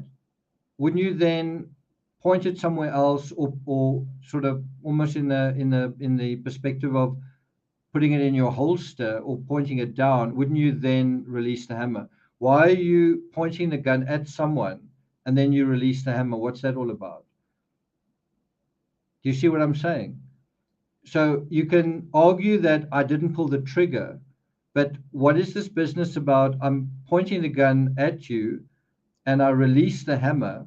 Well, now the gun goes off. But who asked you to release the hammer? Do you see the point that I'm trying to make? Let me play that again, just that little piece. That, and she says, and then I let go of the hammer of the gun and the gun goes off. Okay.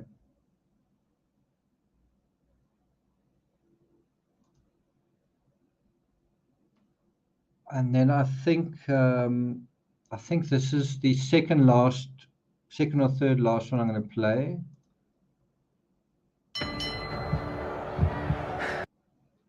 Not sure if I've played this.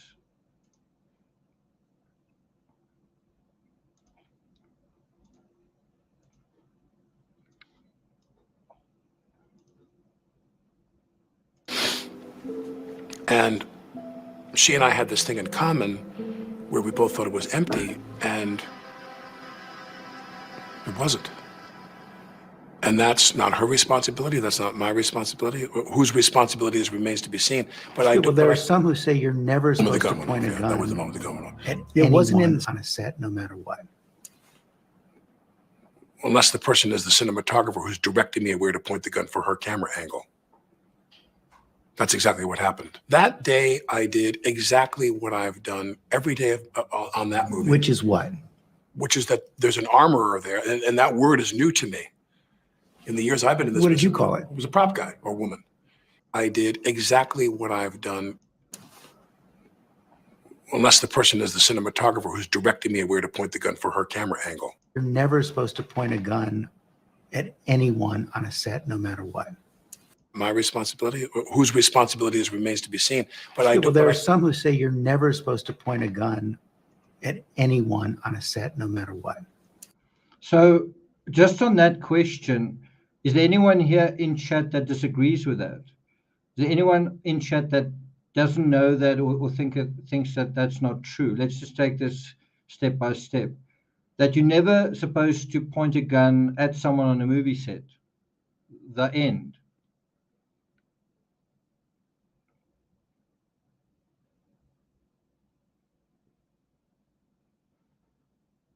I felt the same way.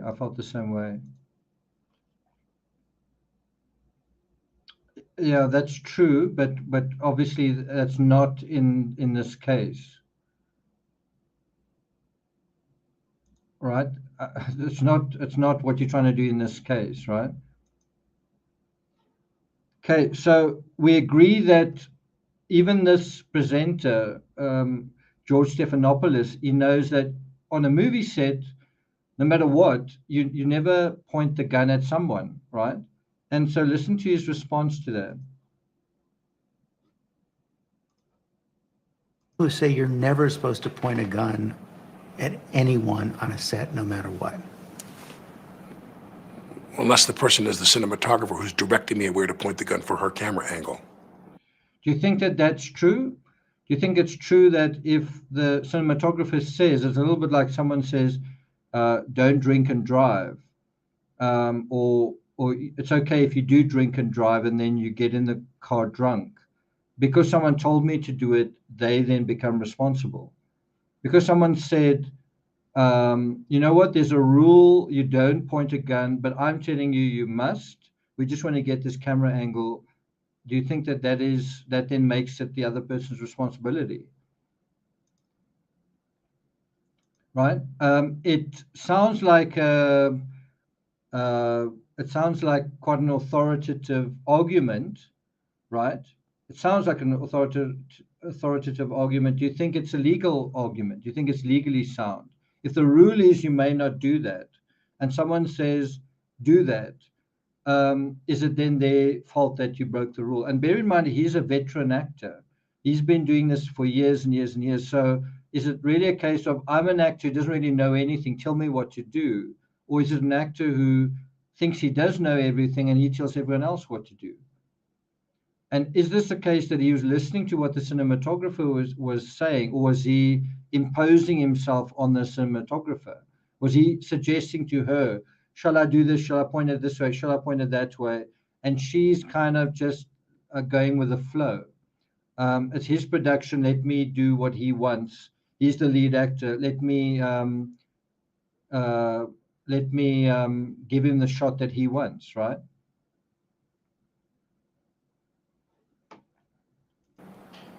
That's exactly what happened. That day, I did exactly what I've done every day on that movie. Which is what? Which is that there's an armorer there, and that word is new to me. In the years I've been in this What did business, you call it? It was a prop guy or woman. And the prop person would come, and sometimes they would insist on demonstrating for you and the camera crew. So can you see how there again, he takes the narrative totally away from the central questions. The question is, what did you do that day? What do you always do? And then he sort of goes into some kind of side narrative that just takes you away from the story. Do you see that's taking place? He also kind of self-interrupts himself there, where he says something about I did what I always did, and then he kind of backtracks slightly to say, on that movie, well, what about doing what you always did on other movies? What about doing what other actors always do, like George Clooney and Nicolas Cage on all their movies, right? Do you see that? Why not, if you a veteran actor and it's carved in stone, all of these safety protocols, why not just apply these well-known paths, these well-known protocols in your movie? It's not like this is the first movie you've ever acted in, right? Okay, so I think this is so you kind of get the sense that he blames, maybe blames too strong a word, but you kind of get the sense that he shifts responsibility to Helena, saying she asked me to point the gun at her. So it's not my fault. That is what she asked me to do, and I just did what she asked me to do. But then, did she ask you to pull the trigger, or did she ask you to let go of the... I don't even think that's true. I don't think she said, point the gun at me. But even if you accept that she did she say, okay, let go of while the gun's pointing at me, would you mind letting go of the hammer? Do you think that she asked him to do that? So I think this is the next one. summer. We are not just.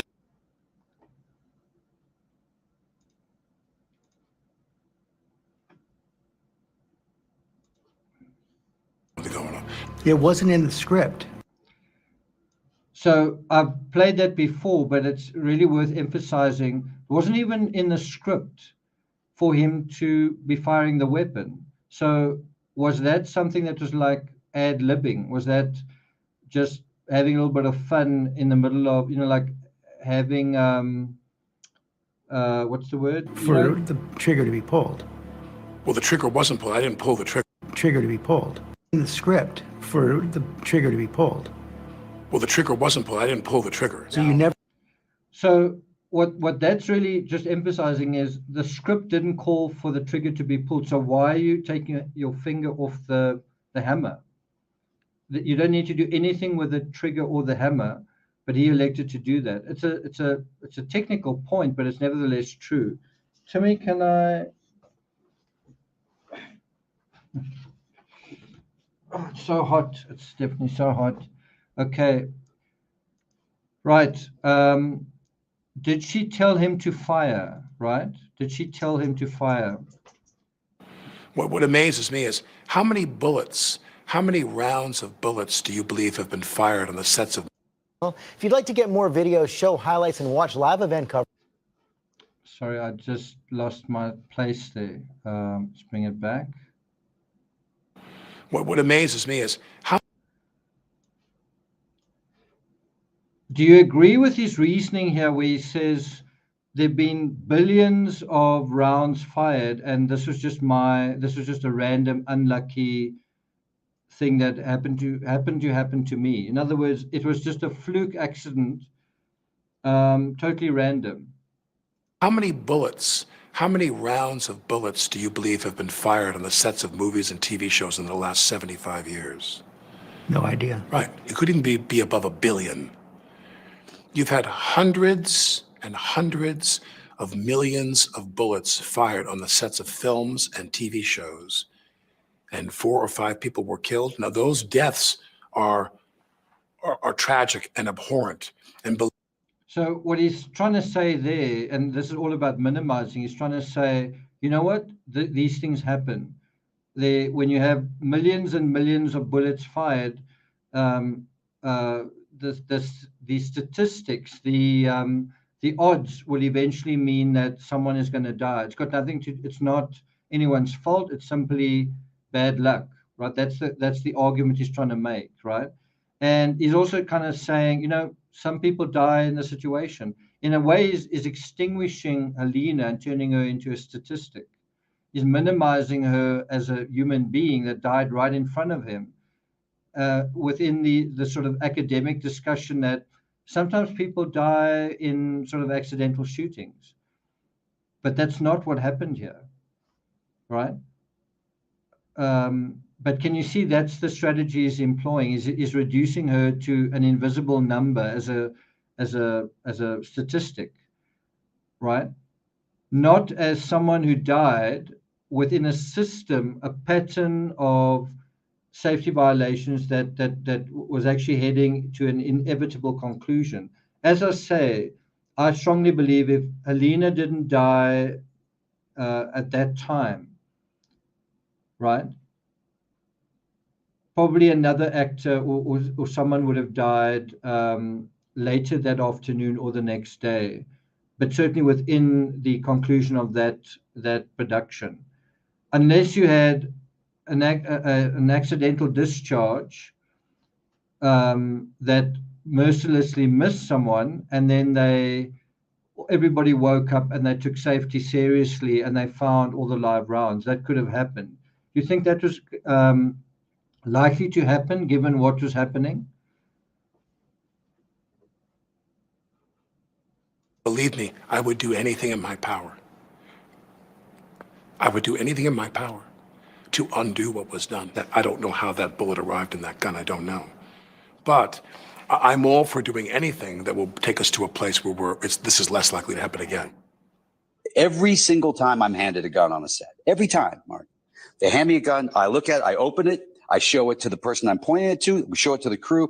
Every single take, you hand it back to the armor when you're done. You do it again. Right. Everyone does it. Everybody knows it. How do you respond to actors like George Clooney who say that every time they were handed a gun, they checked it themselves? Well, there were a lot of people who felt it necessary to contribute some comment to the situation, which really didn't help the situation at all.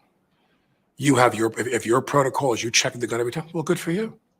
You see, there's a little bit of the real Alec Baldwin coming out, right? There's a little bit of chip on the shoulder going on there, like, good for you.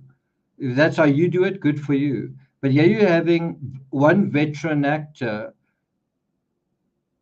objecting to this whole idea that this is that this approach to safety is normal, right? In other words, he's saying, George Clooney is saying, me as an actor, I do take personal responsibility. Even if somebody else has checked it, I do take personal responsibility. And Baldwin makes this comment, which sounds clever. He says, the actor should never be the last line of defense or whatever against that kind of thing. When, to me, it's the opposite. Of course, he should be. If he's the one handling the gun, he could be and he should be the last line of defense. In other words, the armorer checks, maybe somebody else checks, but why would you not check? What else are you going to do? It's so simple to do. It's not like you must write an exam that takes 2 hours. It's an examination that can literally take half a minute. And you're not pointing guns at people all the time. So in a situation like that, why not just be careful, take personal responsibility? So let's go through that again. Clooney's statement. Likely to happen again. Every single time I'm handed a gun on a set. Every time, Mark. They hand me a gun, I look at it, I open it, I show it to the person. Right? So Clooney's saying every time he's given a gun, he looks at it, he opens it, meaning he takes, looks at what's inside, looks at what is in the cartridge or magazine, right? And in other words, he's basically saying, I check the gun myself. I take personal responsibility. And Nicolas Cage said the same thing, right? And so his reaction to that is quite kind of smarmy. And I'm pointing it to, we show it to the crew. Every single take, you hand it back to the armor when you're done. You do it again. Right. Everyone does it. Everybody knows it. Everyone does it. Everybody knows it. Doesn't Alec Baldwin? And I think the answer is, I think he did know it. I think he did know it. The question is, did he do it? Did he do what he knew? How do you respond to actors like George Clooney who say that every time they were handed a gun, they checked it themselves? Well, there were a lot of people who felt it necessary to contribute some comment to the situation, which really didn't help the situation at all. You have if your protocol is you checking the gun every time, well, good for you. That really is, I think, a genuine comment from him. That's the real Alec Baldwin.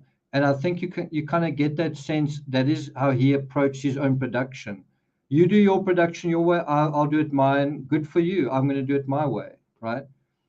I'm going to do it my way. And if things go wrong, hey, this is my production. Don't tell me what to do. Don't you kind of get that impression? It's not good for you. It is good for everybody. It's the right way of handling weapons on a movie set. You don't elect to do things a different way, because then this is what happens. And so you come to that point where you say, if he had taken personal responsibility, right? If he had done this incredibly laborious thing and he has the gun in his hand, just look at it, examine the bullets, check them, right? If he had just done that, it would have saved this woman's life. It's not good for you. It's what needs to be done. Welcome, Alpaca Renee. Welcome. And so one thing that I hope comes out of this is in movie sets in the future, actors must know absolutely and be in no uncertain terms that although it's the armorer's job to check, it's also your job to check. Although it's the armorer's job to make sure, it's also your job to make sure. Rather have two people checking, right, than one person checking, and that one person may have made a mistake, and it turned out that she did. The armorer did make a mistake. And when you actually go to the footage of Hannah in the police cubicle being asked about that, I think she's presented with a live round and a dummy round, and I can't quite remember exactly what the details were, but she seemed not sure. She seemed not to be exactly sure what the difference was between the two rounds. I think she was shown around, and she couldn't say for certain if it was the one way or the other. And this is the person whose job is to protect the actors from exactly that. Not great attention to detail. Okay.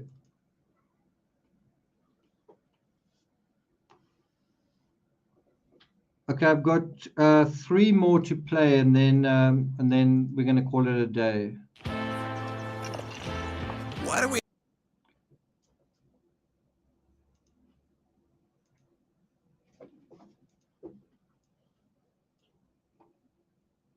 And What is the actor's responsibility? I guess that's a tough question, because the actor's responsibility going this day forward is very different than it was the day before that. Yeah, now I can't. First of all, So, an incredibly simple question.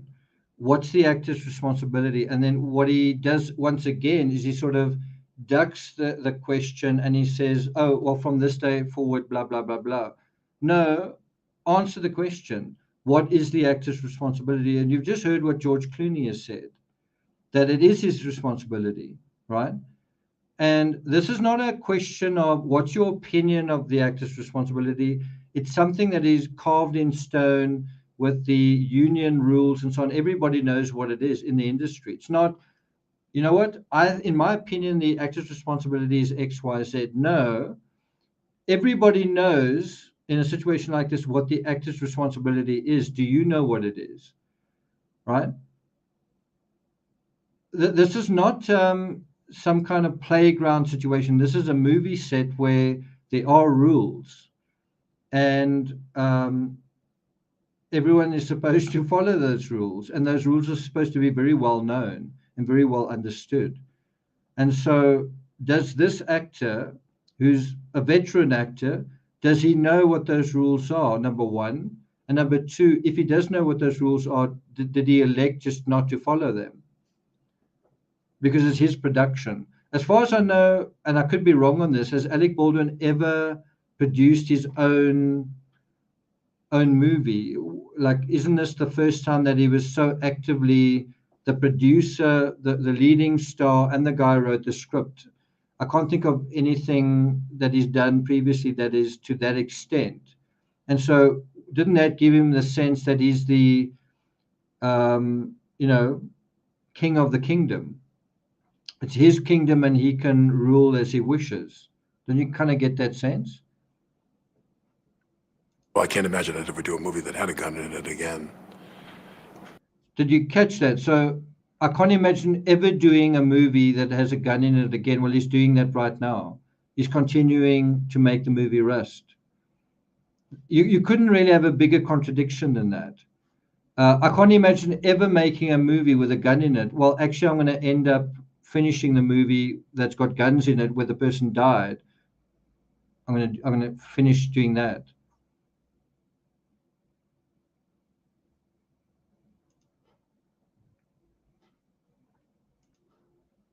Gun is right, and that is what's wrong is not in the gun. One person has that responsibility to maintain the gun. And What is the actor's responsibility? I guess that's a tough question, because the actor's responsibility going this day forward is very different than it was the day before that. Yeah, now I can't. First of all, I can't imagine I'd ever do a movie that had a gun in it again. And I can't. When you say what is the actor's responsibility is to do what the prop armorer tells him to do. And we did not have a problem. I mean, I understand there was an accidental discharge at one point on the set of a. So that's also quite a big statement, because early on, so he's just said there, let me play it again. He said, I knew there was an accidental discharge. Remember earlier he said, I didn't hear one word, those were his words. I didn't hear one word about there were safety problems, right? Tells him to do. And we did not have a problem. I mean, I understand there was an accidental discharge at one point on the set of a blank round, but we did not have a problem for me until that day. Everything gets slowed down. Zapruder film-esque here. So anyway, so can you see how when you go through this interview, it's not like there's a fuzzy area somewhere and maybe you're being paranoid about it. The deeper you dive into that interview, the more you kind of come upon a thread that there's something not right here. There's something that is actually unacceptable about what is going on in this interview. And that is why I ended up making, this is my 90th episode on this. And what I find incredible is the shallow level of perception that you have so much regarding things like this, where all of that information is publicly available, and yet people choose to accept what they're told. They believe like sheep what they're told. And that is how strong impressions can be, where someone creates an impression and it goes onto a big platform and then it does its work.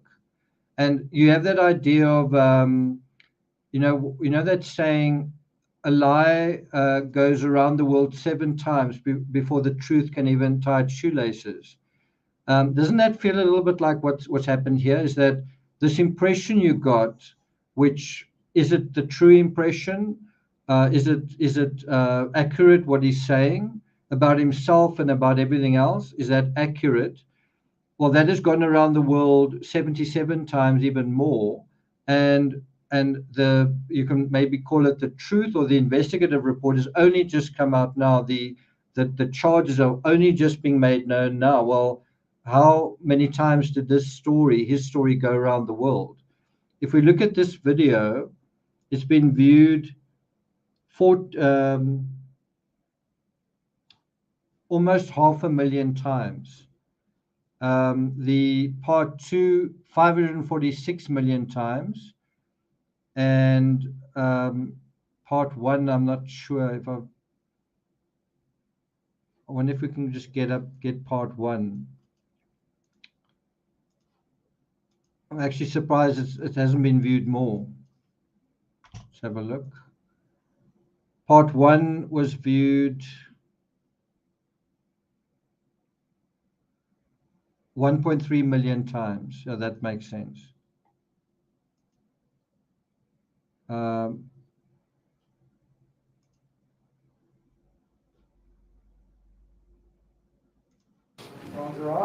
Right, so if you have a look over here, part 1 to the interview was viewed 1.3 million times.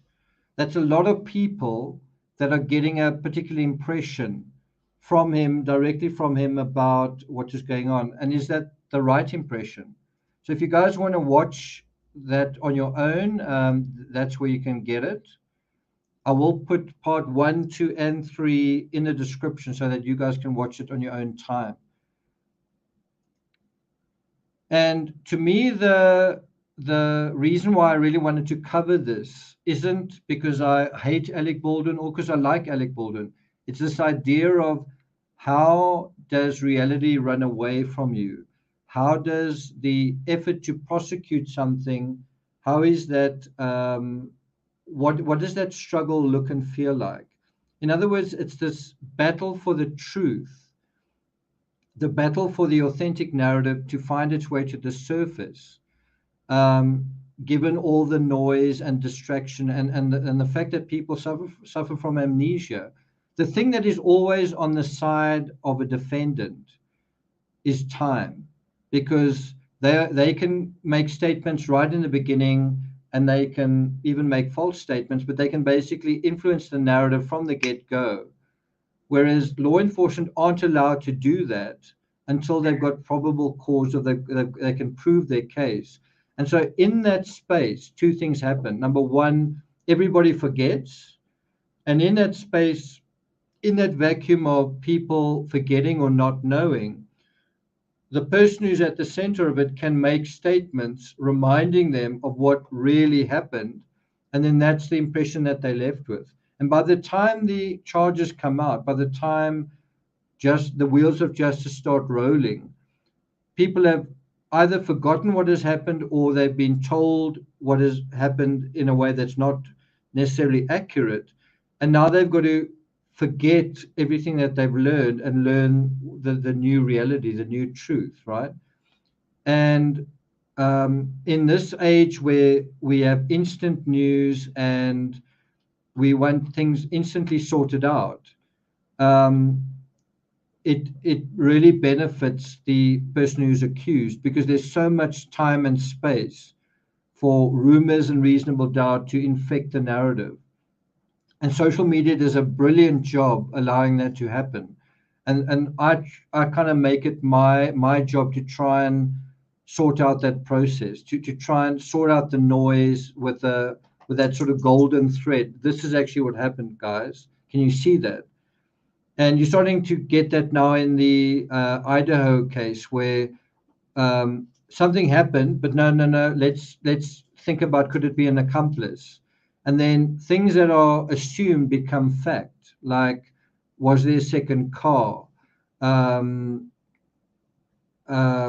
and that and the next thing. Things that you thought, things that are being suggested eventually become fact to some people. And then the whole idea of what really happened becomes totally warped.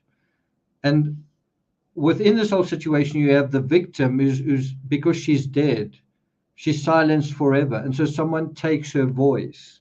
And most of the people who do that don't do justice to her story. And that is kind of where I come into it. And I feel like I want to speak up for the victims in these stories. I want to tell the story that is struggling to make its way to the surface against all odds, right? You kind of want to speak on behalf of the dead. What was their actual experience? What did they really go through? And interfere with all of this interference, set the story straight. That's what you're trying to do. Do you succeed? Well, that's another question. Status Quo says, I know you stated before about your region's power outages. I'm still curious about its political import. Yeah, it's basically the idea is that you keep, it's almost like a drug addict. You keep the country dependent on a particular resource, right? So you don't allow alternative energy or renewable energy. So you keep your population dependent on that, and then you push the prices up, and you don't really try and fix anything.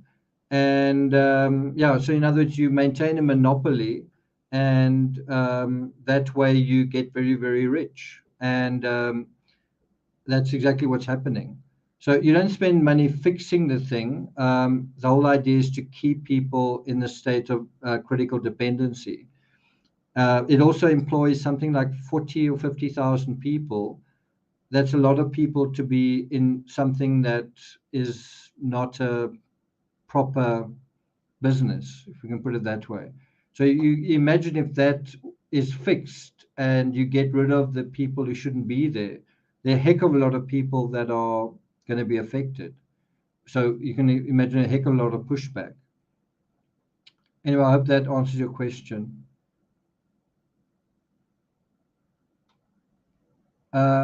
Iceland says, I got done editing a felting video. Okay. So I'm not going to take it further than that. I hope you found this interesting. I wish I had an editor. I wish someone could package these little clips in a way that they sort of at a push button sort of level.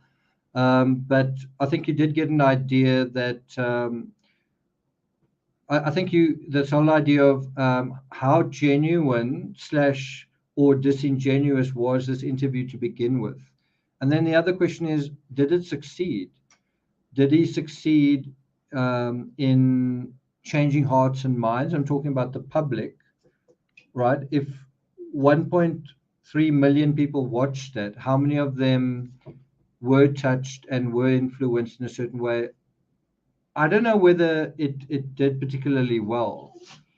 1.3 million watched that. It only has gotten 11,000 likes. It's not a terribly high proportion. So I think it remains to be seen how is Alec Baldwin going to come out of this.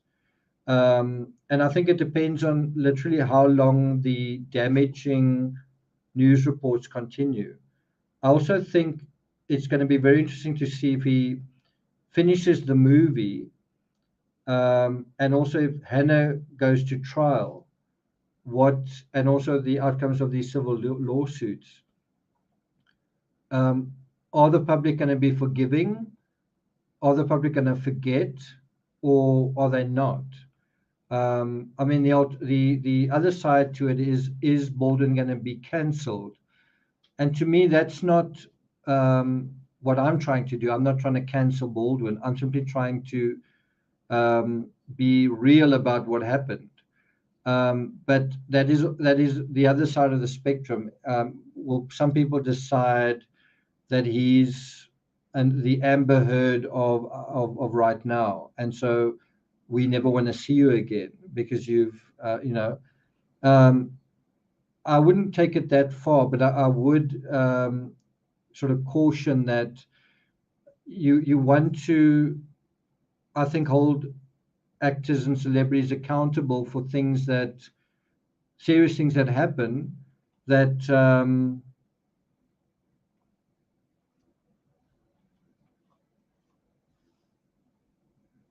that are legally unacceptable, and isn't this an instance of that?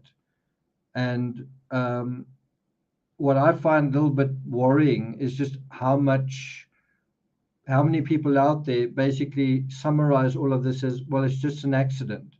And so if you go out there and you see those responses, you should respond by saying an accident isn't an accident if it's an accident waiting to happen. If there's been a pattern of accidents, then it's eventually, and that's the one argument. The other one is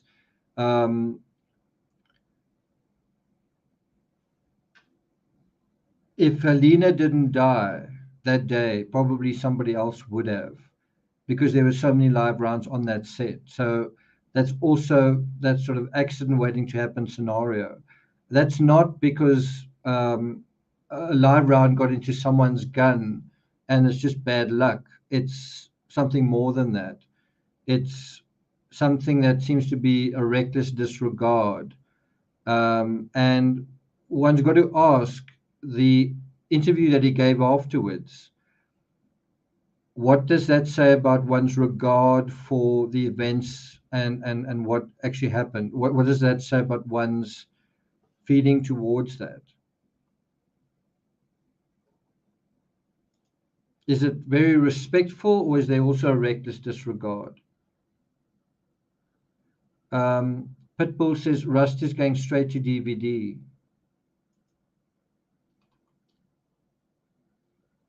Okay, Terry, that's your opinion there.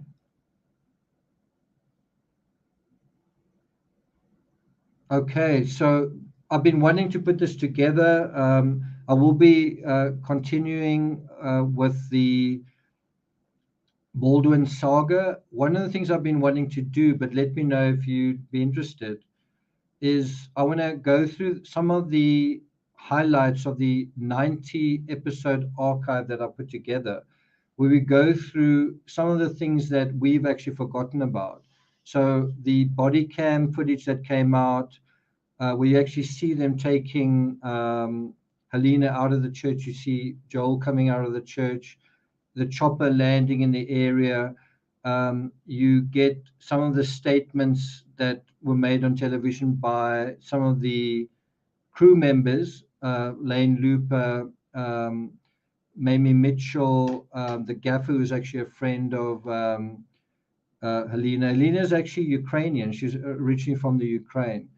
And then just see how all of that sort of has played out and kind of catch us up to where things are kind of heading. So if you guys want me to do that, we can kind of continue our analysis, but basically remind ourselves what has played out over the past year or so.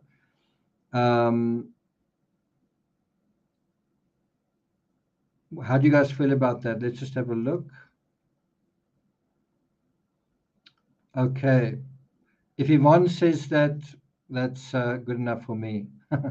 Okay.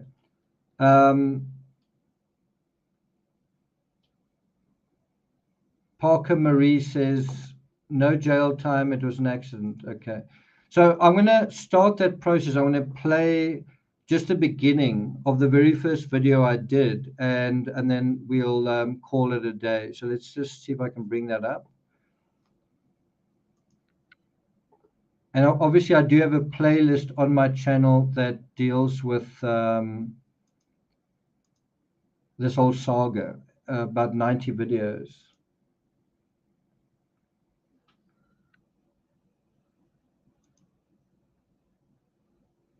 And we're just going to play a small portion out of the first one right now.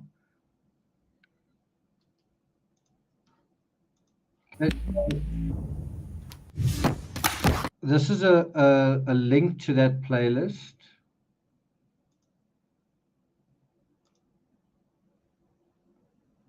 So let me put it on screen. Can you guys see that? There's the playlist. As you can see, well, it says 89 videos. This is the 90th one. I actually think the last video I did was 90th. I just need to add it to it. And now we're going to just play the top 10 what the ifs from his shocking unscripted ABC interview. And I'm not going to play the whole thing. I'm just going to play a few sort of moments from that. Screaming really loudly, and I thought, but what is he screaming? What happened? Hello and welcome to True Crime Rocket Science, the most authentic voice in true crime.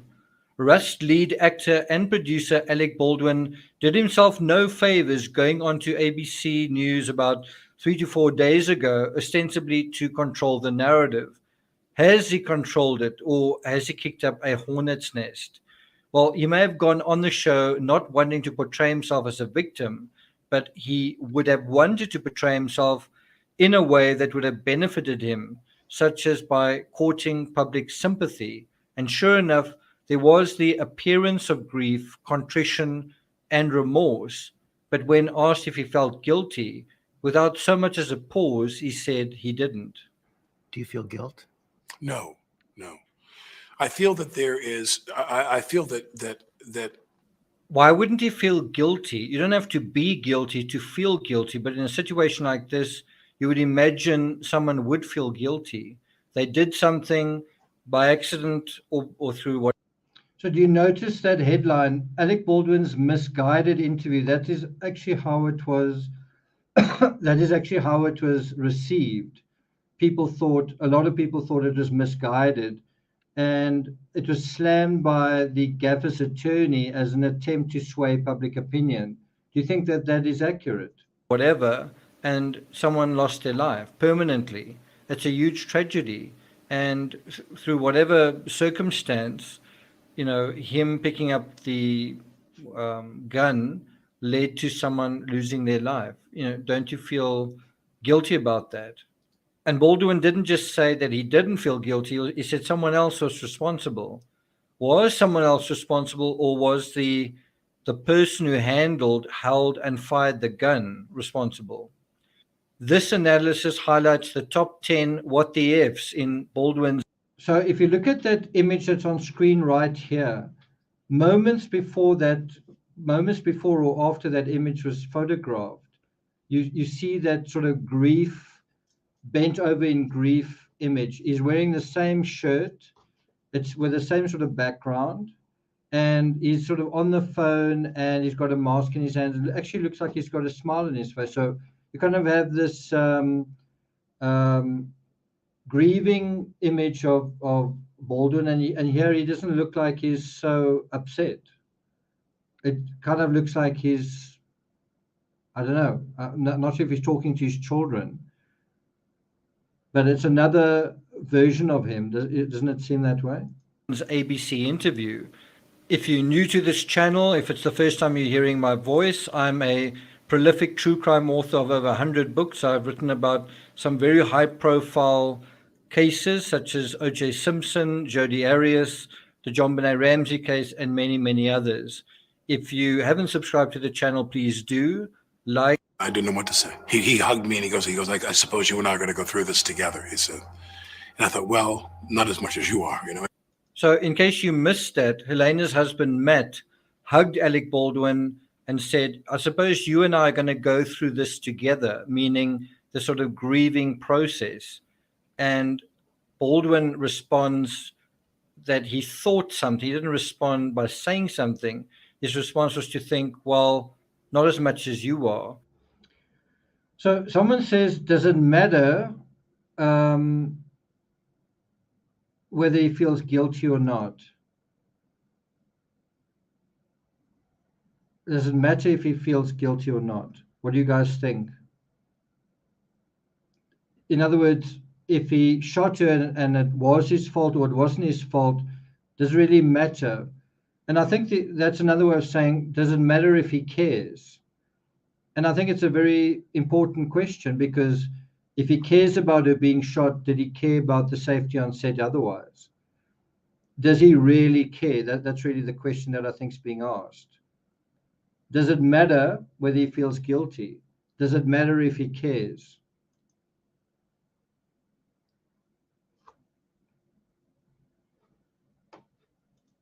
There's actually a slight smile when he says this. And if you think about it, that's a hell of a disclosure to make. And I'm not sure if it's true given Baldwin's trajectory right now.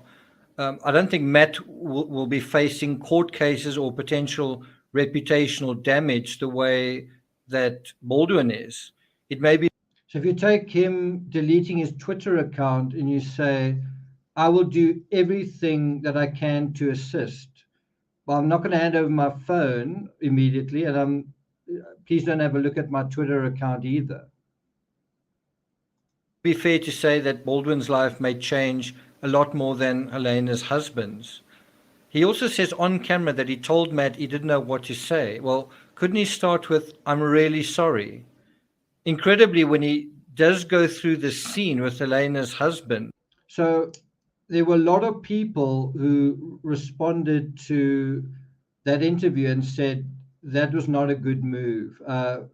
Did he get really bad legal advice, or did he just take it upon himself to set the ship on the course that he wanted it to go on? He hardly talks about it before he reverts back to himself. He doesn't really describe much about Helena's husband or much about that moment. It reverts very quickly back to himself, back to his family and his kids, and him emphasizing how well things are going. There doesn't seem to be much space or effort for simply observing and absorbing her family's pain.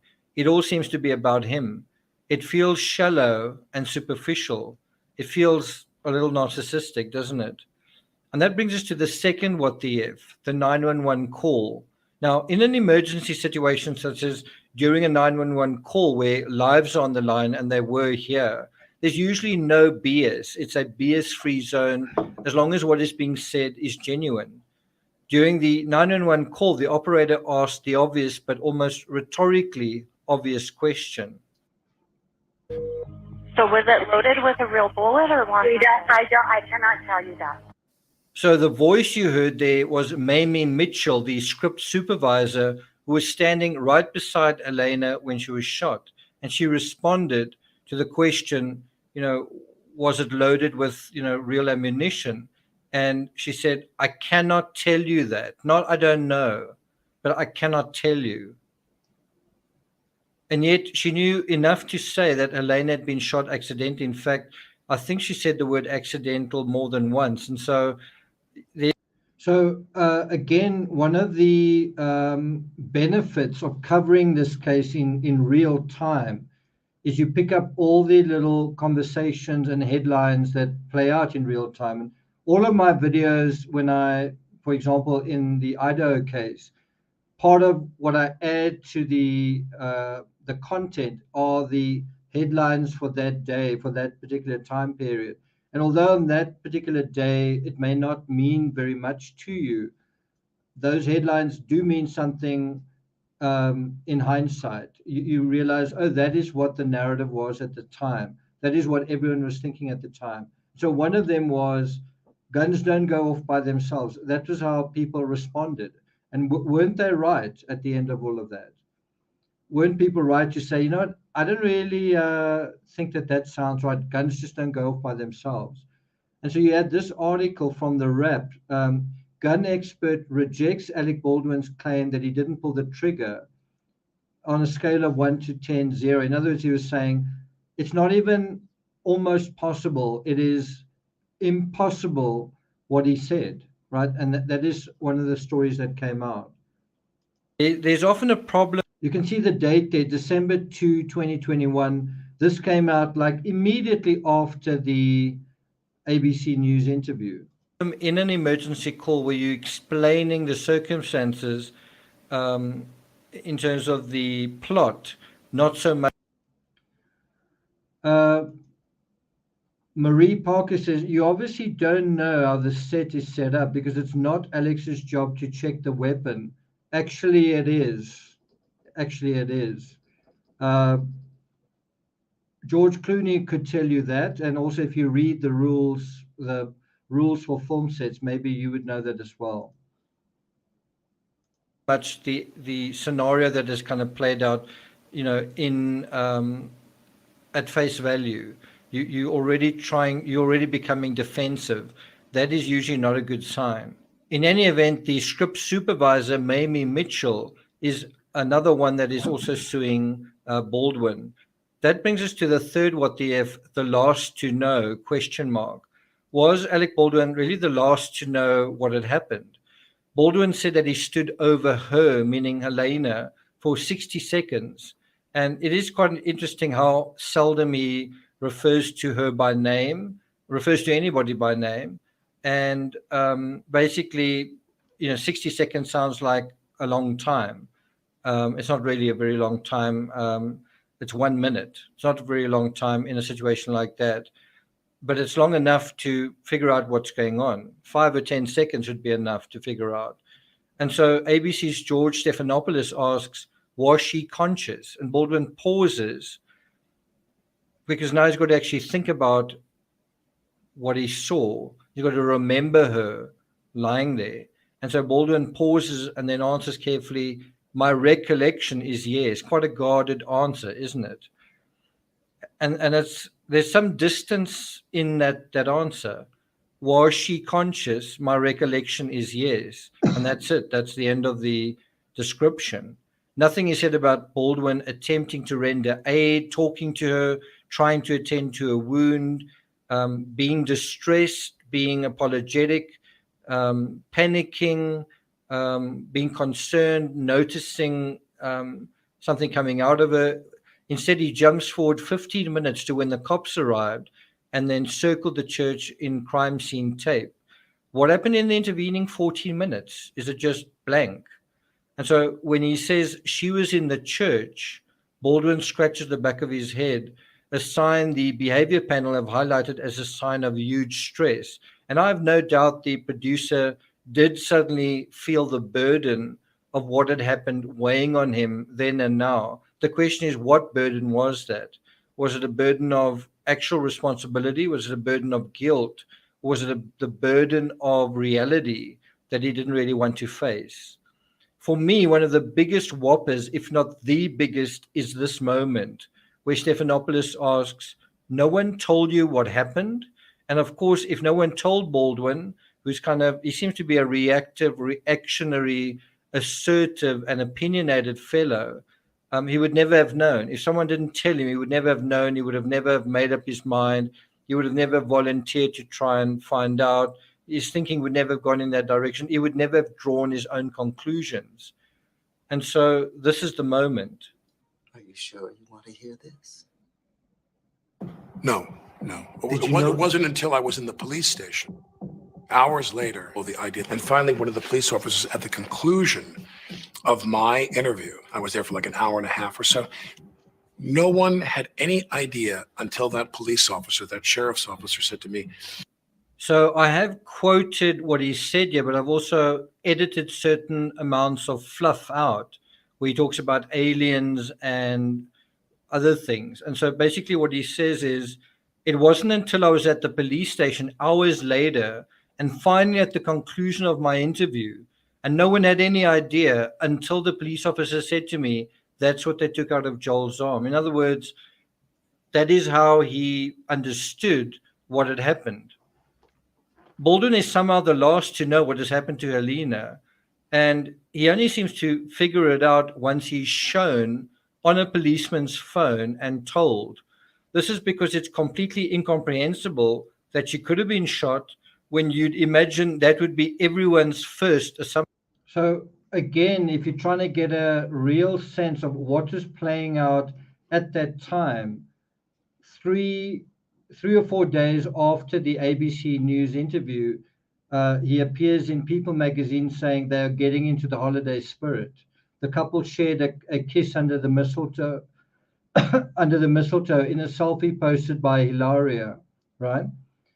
So, and then you see that picture, struggling physically. Is he really struggling? Is he really having difficulty with what has happened? Assumption within the first 5 to 10 seconds, perhaps even within the first 1 to 2 to 3 seconds. And I've been in a situation before in terms of researching other cases where people like Amanda Knox, Oscar Pistorius, Jason Roeder, in terms of the death of his wife Susan, Rebecca Zahau, and many others, they are always the last to know that the person that is actually in their custody is no longer alive. They've got to be convinced. Someone's got to tell them.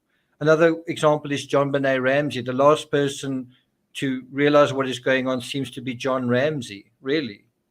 Now, if you take this case, Alec Baldwin, I mean, there's a gun in your hand, a finger fiddling with the initiating mechanisms, a bang, a recoil that you can feel, a bang that you can hear and feel as well of the weapon, someone crumbling down to the ground instantly at that moment, and then someone else injured at that same moment as well, and probably a smoking gun afterwards. So you've got a smoking gun in your hand, but I have no idea what happened. And then hours later, I still need someone to explain it to me.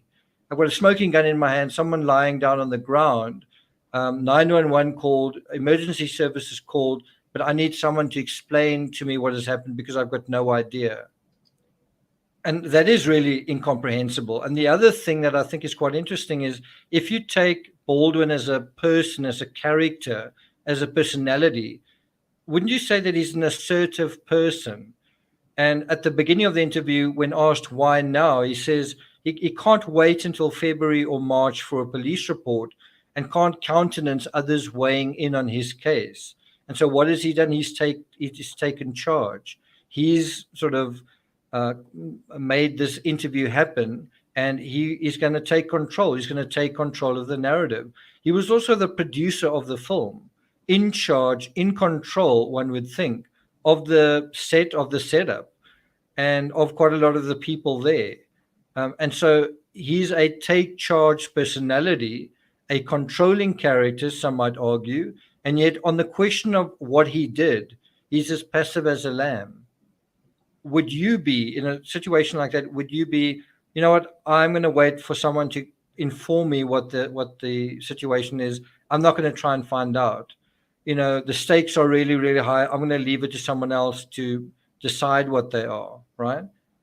Is that realistic? So someone must explain to him like he's in kindergarten and he's a very passive person. He's not going to react. He's not going to take control. Let somebody else do that. Even the 911 operator, with precious little information, within seconds, thin sliced the situation the way everyone else did.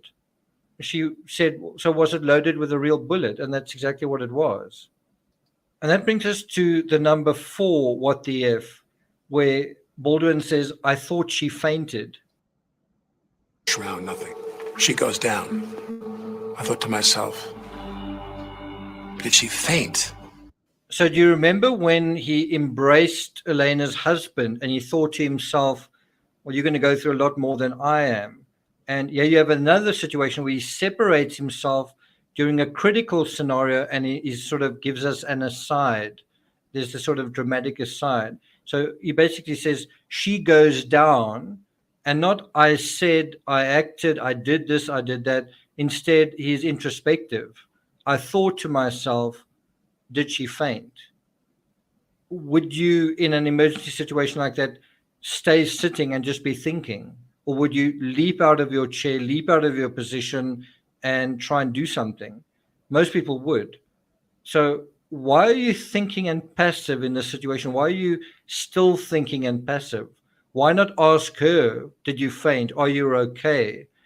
Or ask someone else, or verbalize something. What is going on? Is she okay? Get up and find out. What else is there to do? And bear in mind, in his version, a minute goes by where he's standing over. Does he try to, does he say her name? Does he? So in this video, I dealt with, excuse me, 10 what the ifs. We're going to deal with one more, and then I'm going to sort of sign off, probably around about the 3-hour mark. So I just want to thank everyone for being here, especially Terry, who's held the fort. And I also want to thank those of you who've joined as members, and thank you for the super chats as well. So I'm gonna go out with the end of the number 4 what the if, and then the 5th one, and you guys can watch the rest on your own time if you like. We are going to be reviewing the rest of these episodes, the highlights from them. So guys, thanks a lot for being here, and if you're watching this on replay, you're welcome to hit the thanks button. Take care, and I'll see you guys next time. Touch her? Does he look at her face? Are her eyes open? Is she breathing? What are other people doing? Is he asking someone else what is going on? Or is he just standing there like a statue? Or is he there, just not there? Is he blank? Is he passive? Most people in an emergency aren't passive. And who faints realistically on a cowboy set, in a cowboy movie, at the moment a gun discharges, when gunshots are part of the fabric of cowboy films? You wouldn't expect that to happen when everyone on set is used to the fabric on set. Once again, another thing to highlight, he never mentions her name. She goes down. Not Helena stumbles back and falls to the ground, or Helena collapses, or Helena crumples, to the ground, or anything about the look on Elena's face. Number 5, 1 billion bullets, 1 billion to 1 chance. So Baldwin makes a statistical argument that about 1 billion bullets have been fired over the past 75 years. And so actually the fatalities are quite low, given the arsenals that have been discharged. I'm not sure what he's really driving at here. I think he's sort of confusing and sort of muddling the issue. But it seems like he's minimizing it, saying somewhere in those stats of all the bullets that have been used, there have to be casualties. And there are casualties, and they have to be statistically, but it's very few, and it just happened to be me. It's incidental. It's accidental. Well, is it? Number 6, is he victim blaming? ? It's a question. In Baldwin's version of events, as he explains it, Helena directs Baldwin where to aim the gun, and Baldwin merely complies. So